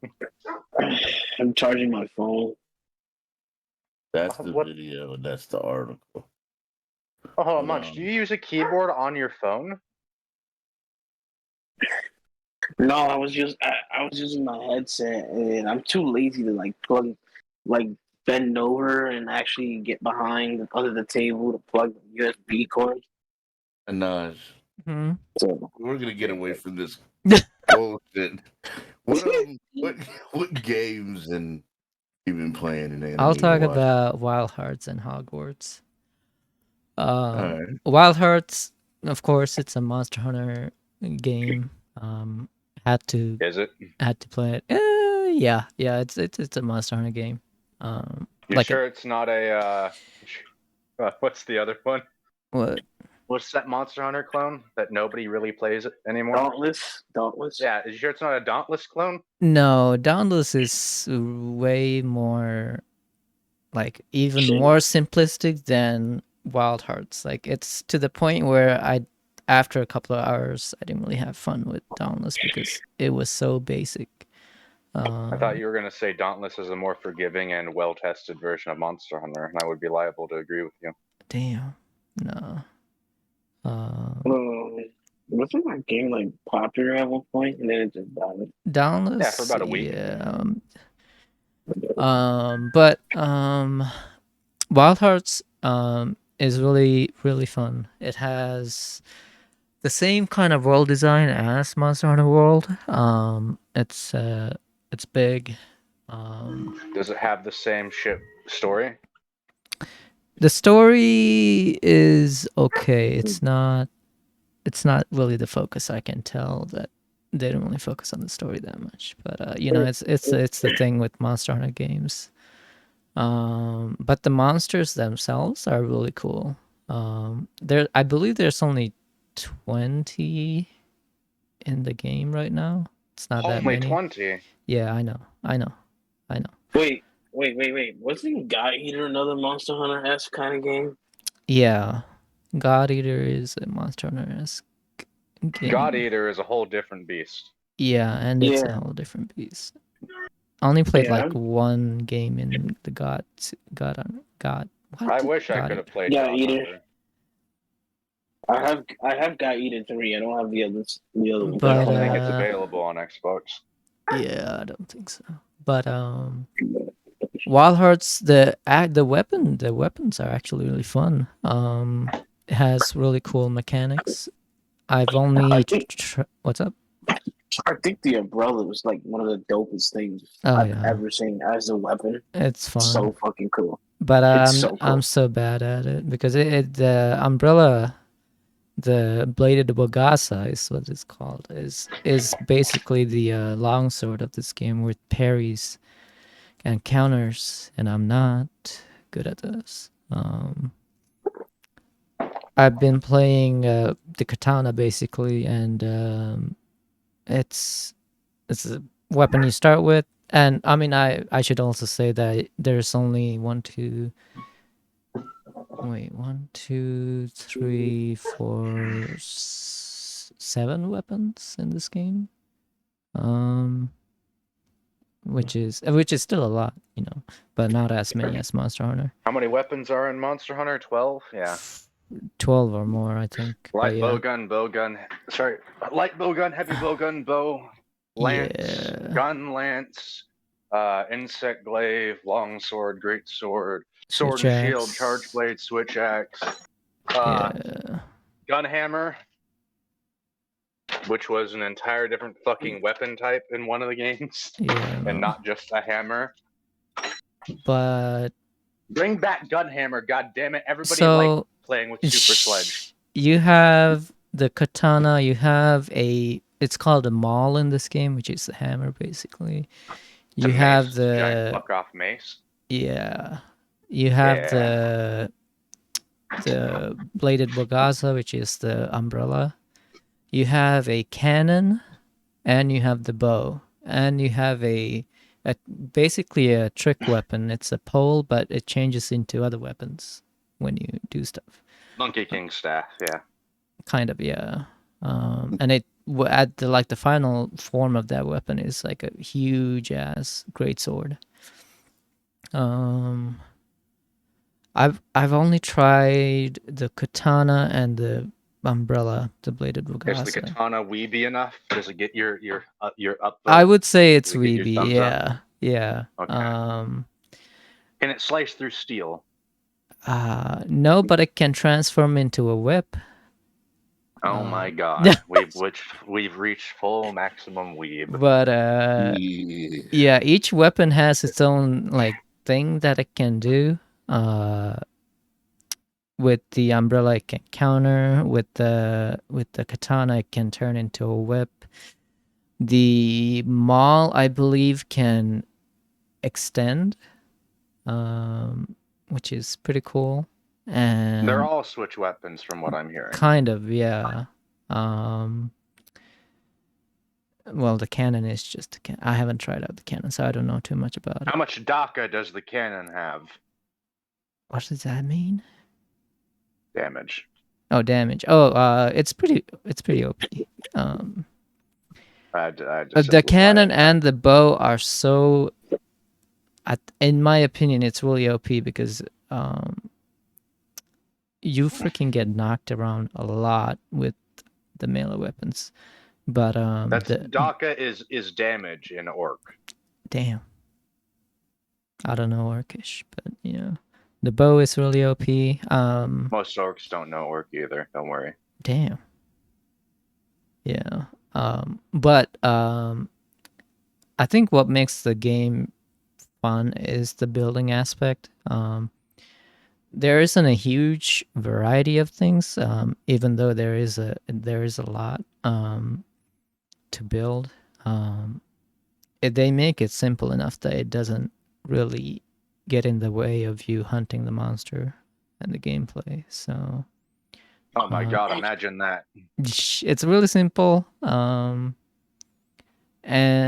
I think the highlight of the game is the building, and then the monster design itself is really cool. Even though it's just, a big ass pig, a big ass beaver, a big ass rat. Hey man, beavers will fuck you up. They will, yeah. This beaver has fucking beaver bites have an insane chance of getting infected too. Damn.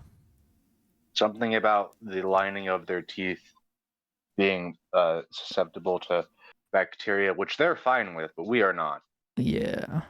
The monster design itself is taken out of reality, but they are really cool designs and have really cool moves. And as far removed as Monster Hunter monster designs, despite everybody saying they're based in biology. Yeah. Yeah. There's there's spiders that are actually dragons. Spiders? They're actually dragons. They're actually dragons? Monster Hunter has that. Yeah. Damn. Spiders that are actually dragons that can breathe fire. I mean, yeah, I guess. How far did you get in Rise? No, I fought the spider one, but yeah, you fought Rachna. Yeah, that thing. Yeah, I was thinking just now when you guys were talking. Monster Hunter, the series, Kotuka, man. If they ever bring that motherfucker back, that shit would be insane. I'm pretty sure it's back in Rise and Sunbreak. I'm waiting until sometime in spring when it's going to come to consoles. They didn't give it an actual month. They just said spring. It's not. I don't think it's back in Rise. I don't think it will ever be. They have back in Rise. They have the design already. They have the models for it, but wait, which monster? The praying mantis that uses buildings to make armor. Yeah, it turns to a fucking. It makes a fucking like transformer robot. Yeah. So it's just Sharashvala before Sharashvala was a thing. Which I want to see God Masios, bro. Oh my fucking god, that would be a crazy sage monster. You know what I want? What's that? What's his name? Because I already brought back the game where it shows up in Dolomadur. I want to fight a Dolomadur. You know. That's not gonna happen. Do you know how fucking insane and massive? Listen, you already get to fight one in one of the games. I don't want to hear it. Okay, if you can do it in older games, it's not happening. You can do it here. It's not happening. I don't care if we have to fight a baby again. That really wasn't a fight. That was just like We've only been here for 3 hours. What's wrong, champ? Yeah, champ. What's going on, champ? No, what other games you played? Hogwarts. Oh my god, let me talk about Hogwarts. No. As a person who grew up with Harry Potter, that game is just pure beautiful Harry Potter. Yeah, no. I saw something that was lore breaking. Oh, what? Oh god. Apparently, when you're doing a trial with the professors that watch you, apparently, you can use Avada Kedavra and they don't say shit. Oh well, I guess so. It's a game, my friend. It's a game. Listen, I don't want to hear jack shit. All right? This is how easy this would have been. Did you use a forbidden technique? You automatically fail. Damn. Yeah, but one of them, I'm not going to say who, because you haven't obviously beat the game. Or I don't even know if you can begin to play the game. But one of the main characters in the game that you eventually spend most of your time with allows you to use the curses, and he's actually one of the teachers, I would say, at the. I mean, that's not really that surprising. We're in the movies, weren't there teachers that study the dark arts that know how to use those techniques, and they're not necessarily opposed to them. They're not allowed by law to use them. Yeah. Well, he lets you use it in the fucking in Hogwarts. Like he lets you use them at I forgot the place. If they didn't include Avada Kedavra, people would have been rioting. You should have had to use it in certain ways. Like you shouldn't use it in front of people that are gonna fucking. Yeah, stop I get what you mean, Straga. I was disappointed, to be honest, with Hogwarts. I'm gonna be honest, and I'm gonna tell you why I was disappointed. Number one, I'm not big on Harry Potter like that. Never was. I was interested in the settings. Yeah, like I'm interested in the settings of the fucking series, or whatever you want to call it, but I believe the spells can use a little more like diversity. Like I don't know. There's Glacius, and then there's fucking Inferno. Whatever the fuck you want to call it. But I'm like, where I'm over here. I bought this game thinking I could be the fucking Sith. I could fucking shoot lightning out of my fingertips and shot motherfuckers. You wanted to go in playing D&D in Harry Potter, and that just wasn't going to happen. Yeah. And you know what's crazy? In the game, I forgot the girl's name. She's from Uganda. There's a black woman in this game. Surprising. Yeah. Right. Yes. She apparently she says that in the academy. I forgot the academy they were. She said the academy they came from. They don't use wands. Yeah. They use their hands. Yeah. So I'm like, what the fuck? Why couldn't we get Why couldn't we get a choice where we don't have to use the wands? We go you to gotta that choose Because your it's- wand, my guy. It's Hogwarts. Hogwarts. Yeah, but like they can make it that they can open it up and make it more diverse. But like, you know what? You don't want to use a wand. You want to actually go under this academy and actually learn to use magic without a wand, which I think is better, in my opinion. I get Treat it what like- you treat mean, it Munch, like- but at that point, it's not. It's another. Treat it like It's D&D. yeah. It's in the lore though. It's literally in the fucking game. They Yeah, tell but you, like, you are. You're a Hogwarts. You're a student. You'll play Hogwarts the game student. like a Hogwarts student. God damn it! You and can we'll hear still be a nothing else.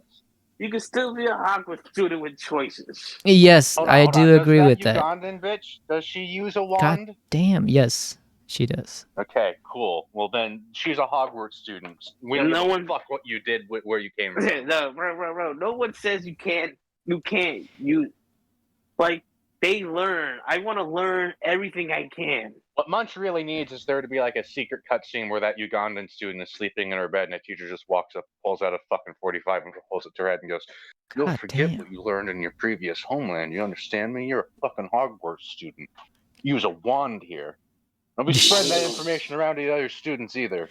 No, I get what you mean, Munch, but I think it's trying to include all of those mechanics in a game setting would have been. Honestly, they lacked the magic abilities. They lacked hardcore. It wasn't enough. Do you at least get to ride a griffin? Yes. Yeah. All right, good. Do you get to ride a dragon? I don't think so. A wyvern? No. 'Cause that You was get like to the- fight. You get to Let's be fight. honest. The best part about all of the Harry Potter movies was not the final showdown with Voldemort. It was the fucking movie with the wyvern arena. That was the best part. That was the best movie because dragons. They got a Rathalos DLC in us. Goblet of Fire. Rathalos DLC. That's also the movie that's based off of the best line in any of her books. You know, a wyvern's not a dragon. Does not let you know. Dumbledore asked very calmly. Wyverns are not dragons. Just letting you know. Wyverns are pseudo dragons, going by Draconology. They're not dragons. D&D If ideas. you want to be technical, they're not dragons. Munch, silence. Resident draconologist speaking here. They're pseudo dragons. They are things that are diluted from draconic bloodlines to such a degree that to call them proper dragons or true dragons is an insult to dragonkind. They are pseudo dragons in the same way that in D&D dragon turtles are pseudo dragons. They at some point may have been related to true dragons, but over the years they are not true dragons anymore. Oh, you know what? So you said you play Wild Hearts and Harry Potter, right? Yeah. That's what you been playing? Yeah. Champ, what you been playing? I want to ask you. Sons of the Forest and Resident Evil Village. Yeah, trying to get clapped by Lady Dimitrescu, huh? I'm playing the third person shit. I saw you playing. I was like, nah, that can't be real. Why is this motherfucker playing this village? But then I was like, yeah, he's probably playing the VR because of the reason. Cam, just let me know right now. You're a fan of General Butch, aren't you? Fan of what? Don't worry. All right, so can I tell you what I've been playing? I've been playing Atomic Heart. I've been playing 20XX, which is an indie game. I also been playing Hi-Fi Rush, and I recently started playing. You know what? I know what the fuck you said. Yeah. I know what the hell you said. I was like, did you say what I think he said? What did you say? I don't know what He you said said. I'm not a fan of General Butch. What does that mean? I see that. Don't worry, shit. Naj. Okay, that. cool. All right. Another news. That's not a no, by the way. Yeah, It's a 3. This one lets you guys know because you might be sleeping on a bag of rocks or whatever. Your favorite game, 2K23 is coming out. No. WWE 2K23 is coming out. Once again, I said. Here.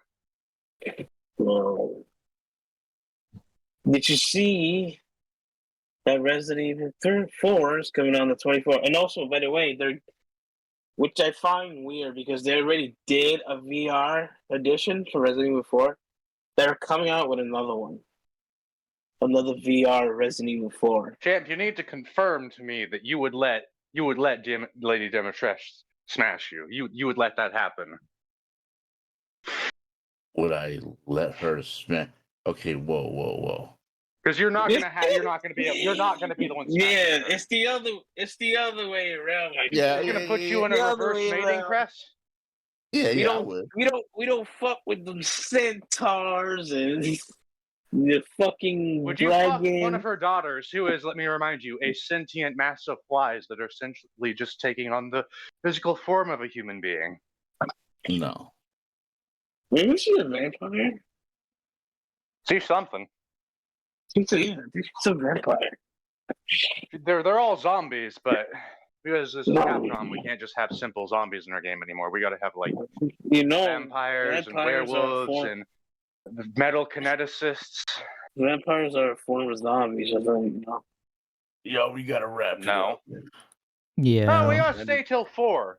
Is there anything else we gotta? Because I'm gonna hold off my. Well, actually, there is one thing I do want to say. Rest in peace to. I always kind of thought E3 was done, but it is seriously done now. Rest in peace to. You'll be able to go to one. E3 is deader than dead. It's been dead, but I've had hope somewhat. But the one place that all the giants could reconvene together and where us as fans and media and everything could see games to be the spectacle what they were and really be a true headline in the news and everything in that one time of year on that grand scale is gone. Yes, there is the games conference and stuff like that, but I just don't think and see them as ever being as big as what E3 was. It feels like it was a lifetime ago, and it sucks that I never had an opportunity to go. It was something that I always wanted to do ever since I've been a little fucking kid. I know Wes has been to a few of them, and he's told me about them. I know he has fond memories of the shit. I have fond memories of watching it, reading it, always wanting to go, but it just sucks. And wait, so Nintendo confirmed they weren't gonna be there, right? yeah, they're not gonna be there. No one's gonna be fucking there, man. No, but didn't Ubisoft say they were gonna be there? And who cares? And it's a whole bunch of digital shit now. That's all it is. It's digital fucking fuckery, and I'm not even worried about it no more, man. Like I'm looking forward to that date and time because I know that they're gonna flood YouTube and the internet with like previews and trailers and shit, but the event itself is gone. it's pretty much dead. DOA. The event is fucking just done. It's non-existent. You don't even refer to it as E3 no more. Just refer to it as like gaming media week or I'll something. call it like I3 that, or something like Indie3. that. Whose fault do you think that was? That is dead. It's nobody's fault. A few things. I think that number one, it's a lot of money uh, to be able to actually travel there, host their show there. Like that has a lot to do with it. The amount of money that they spend every year just to put on a show at E3. There's no real person to point fault at.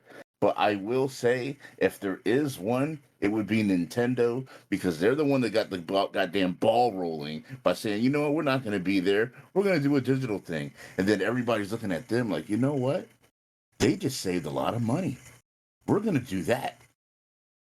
But the writing was on the wall, man. Even before that, they were getting rid of the little things that made it epic, such as getting rid of the cosplay girls and stuff like that from the show floor, and then they got rid of people, the fans coming there, the gamers buying tickets. They made it media only, and then it was like little things like consistently piling up one after the other, and then it just got to a point where eventually I guess COVID hit, and even a little bit before COVID hit, they were like, it's just too expensive to, you know, the cost of it is ridiculous. So they were just like, you know what, what's the point? Let's just do all digital, and E3's done. It's fucking done.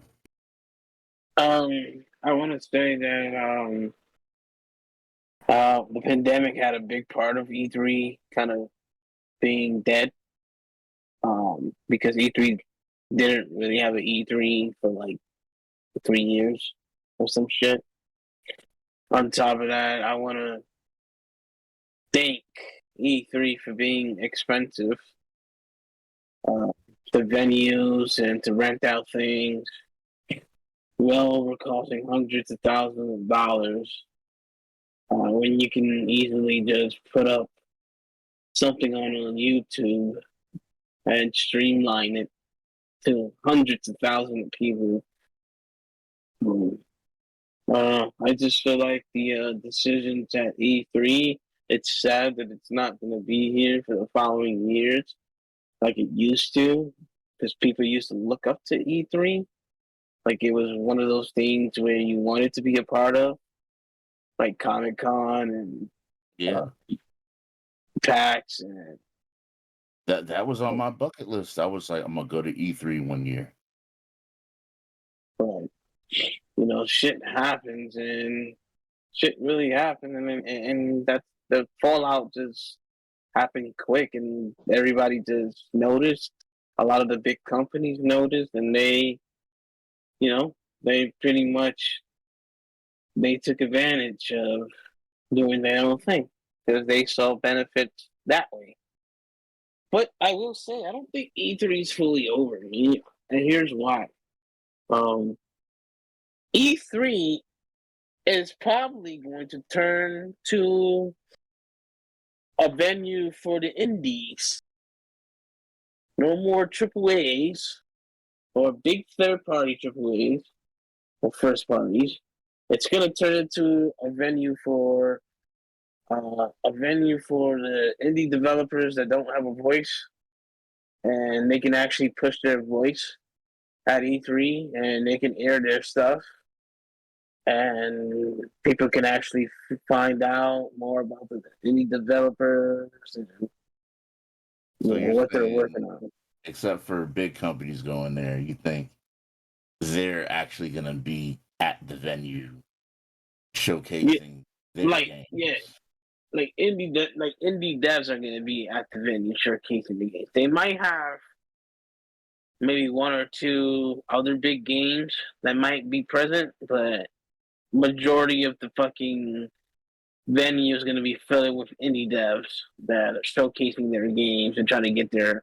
Those are the people that need the voice to get a voice out, so people give them a chance, and that way other companies can see this and like hit them up and give them a deal or a partnership to help them build the game that they're already working on, the projects that they're already working on, to outsource it to not just the PlayStation, but like Nintendo and Xbox and Steam That would be cool. Yeah, well, that's what's happening already. To be honest with you, it's already happening. It's already full effect. It's already been said that that's going to be a venue with many indies. So that's why I say I don't really see E3 dying. But I don't. As far as the only thing I see E3 dying is E3 dying, and not as it going away for good, but as E3 itself, the venue itself being important for like every year to go to for like the big games is what I'm saying. And that's what I'm saying. It's, to me, it is dead from what it was, like an era. It is gone from what I've known for what it was. It is done. Like, it is not. Yeah. Don't expect that. Even if it does go this new way, and that's what they're gonna do, I just don't see it being nearly as big as glorifying. Like, no, it's never gonna meet those heights. No, I don't think it's ever gonna have that. And people are not gonna like. People may not like the change, but people have to see the positive of the change. Because E3 used to always be about these big games. But little that we knew that these companies don't need help with advertising their shit. Like, these companies can do it themselves. They have the money, the funds. Their shit's already out there. The indie developers, sometimes it's just one developer working on a game. Like Tunic actually was Tunic, and I believe it's called Fight something. I forget what it's called, but those are two indie games that were made by one developer. Yeah. And they've been working on that. It started as a project and an idea, and then they've been working for years. And sometimes they don't get the push they need to sell the game. That same thing that happened with what's that fucking one game that you Cuphead? Yeah. If you ever watched a documentary about Cuphead, how it came up and everything, how it was literally an idea. Like, it started as like a drawing between two brothers, and then his wife, and they all came together, and it took them a long ass time, but they all came together, and then Microsoft saw what they made up and they came with, and they got the support, the backing. So I think E3 is going to be great for indie developers, and I also think big companies are going to be looking at that at E3 for those indie devs that they don't have a voice, and now they're given a chance to have a voice, they can afford it. Yeah. Well, here's the thing. E3 doesn't have a choice. E3 might not be as big as it used to be, as far as the venue goes. E3 might be a very small fraction than what it used to be. So it might be a small section. I think they're well aware that they know that it's not going to ever return to what it used to be from all the other years that it's been here. So they don't have a choice. They can't really splurge. And here's the thing: when they used to do E3s, they will have everything planned out ahead of time so they know who's coming, because they have to rent out those sections, and they're not cheap. They're fucking hundreds of thousands of dollars. So I'm sure that people will still tune into E3, especially when it's gonna be filled with indie devs, and I think E3 is gonna be it's morphing to something else, and we're not used to it because we grew up with E3 and stuff. We're not used to the change. I think people feel like the change is for the worse, but I think it's going to change into something that is going to be even more important in the future. than it is now. All these years. I'm open to it. It just sucks. Yeah, I understand because people used to go to see the developers for these big AAA games and see maybe certain big figures like maybe Reggie and CEOs of these companies and these big. It was shit. And then like you get to talk to the developers, community managers. It was like the one party for gamers, grand party for gamers every year, and it lasted the whole weekend or the whole week or whatever, and it was a great time where everybody could convene, and it was just good shit. Yeah, everybody could get together and relate on something, which you can still do that, but it's just that you're not gonna have these big name people there, because I feel like what people used to do is when they used to go to these events, E3 events, they would talk to these big, high value like CEOs and community managers and express either express how they feel about the game or give beta test and give somehow be a part of the building of the game, or even like conversate with one of maybe one of your favorite developers and let them know, play the new games, let them know how. Yeah, it's awesome. Yeah, I don't know. That's like I said, that's not going to be a thing anymore. I mean, Ubisoft. I think a few, I want to say big companies, but they're kind of big, said they were going to still be around for E3. If I have them, I don't have the article, but I know it was Ubisoft, something with EA. I think the other one was, I think one of the game. I think Tango from Bethesda was going to be there.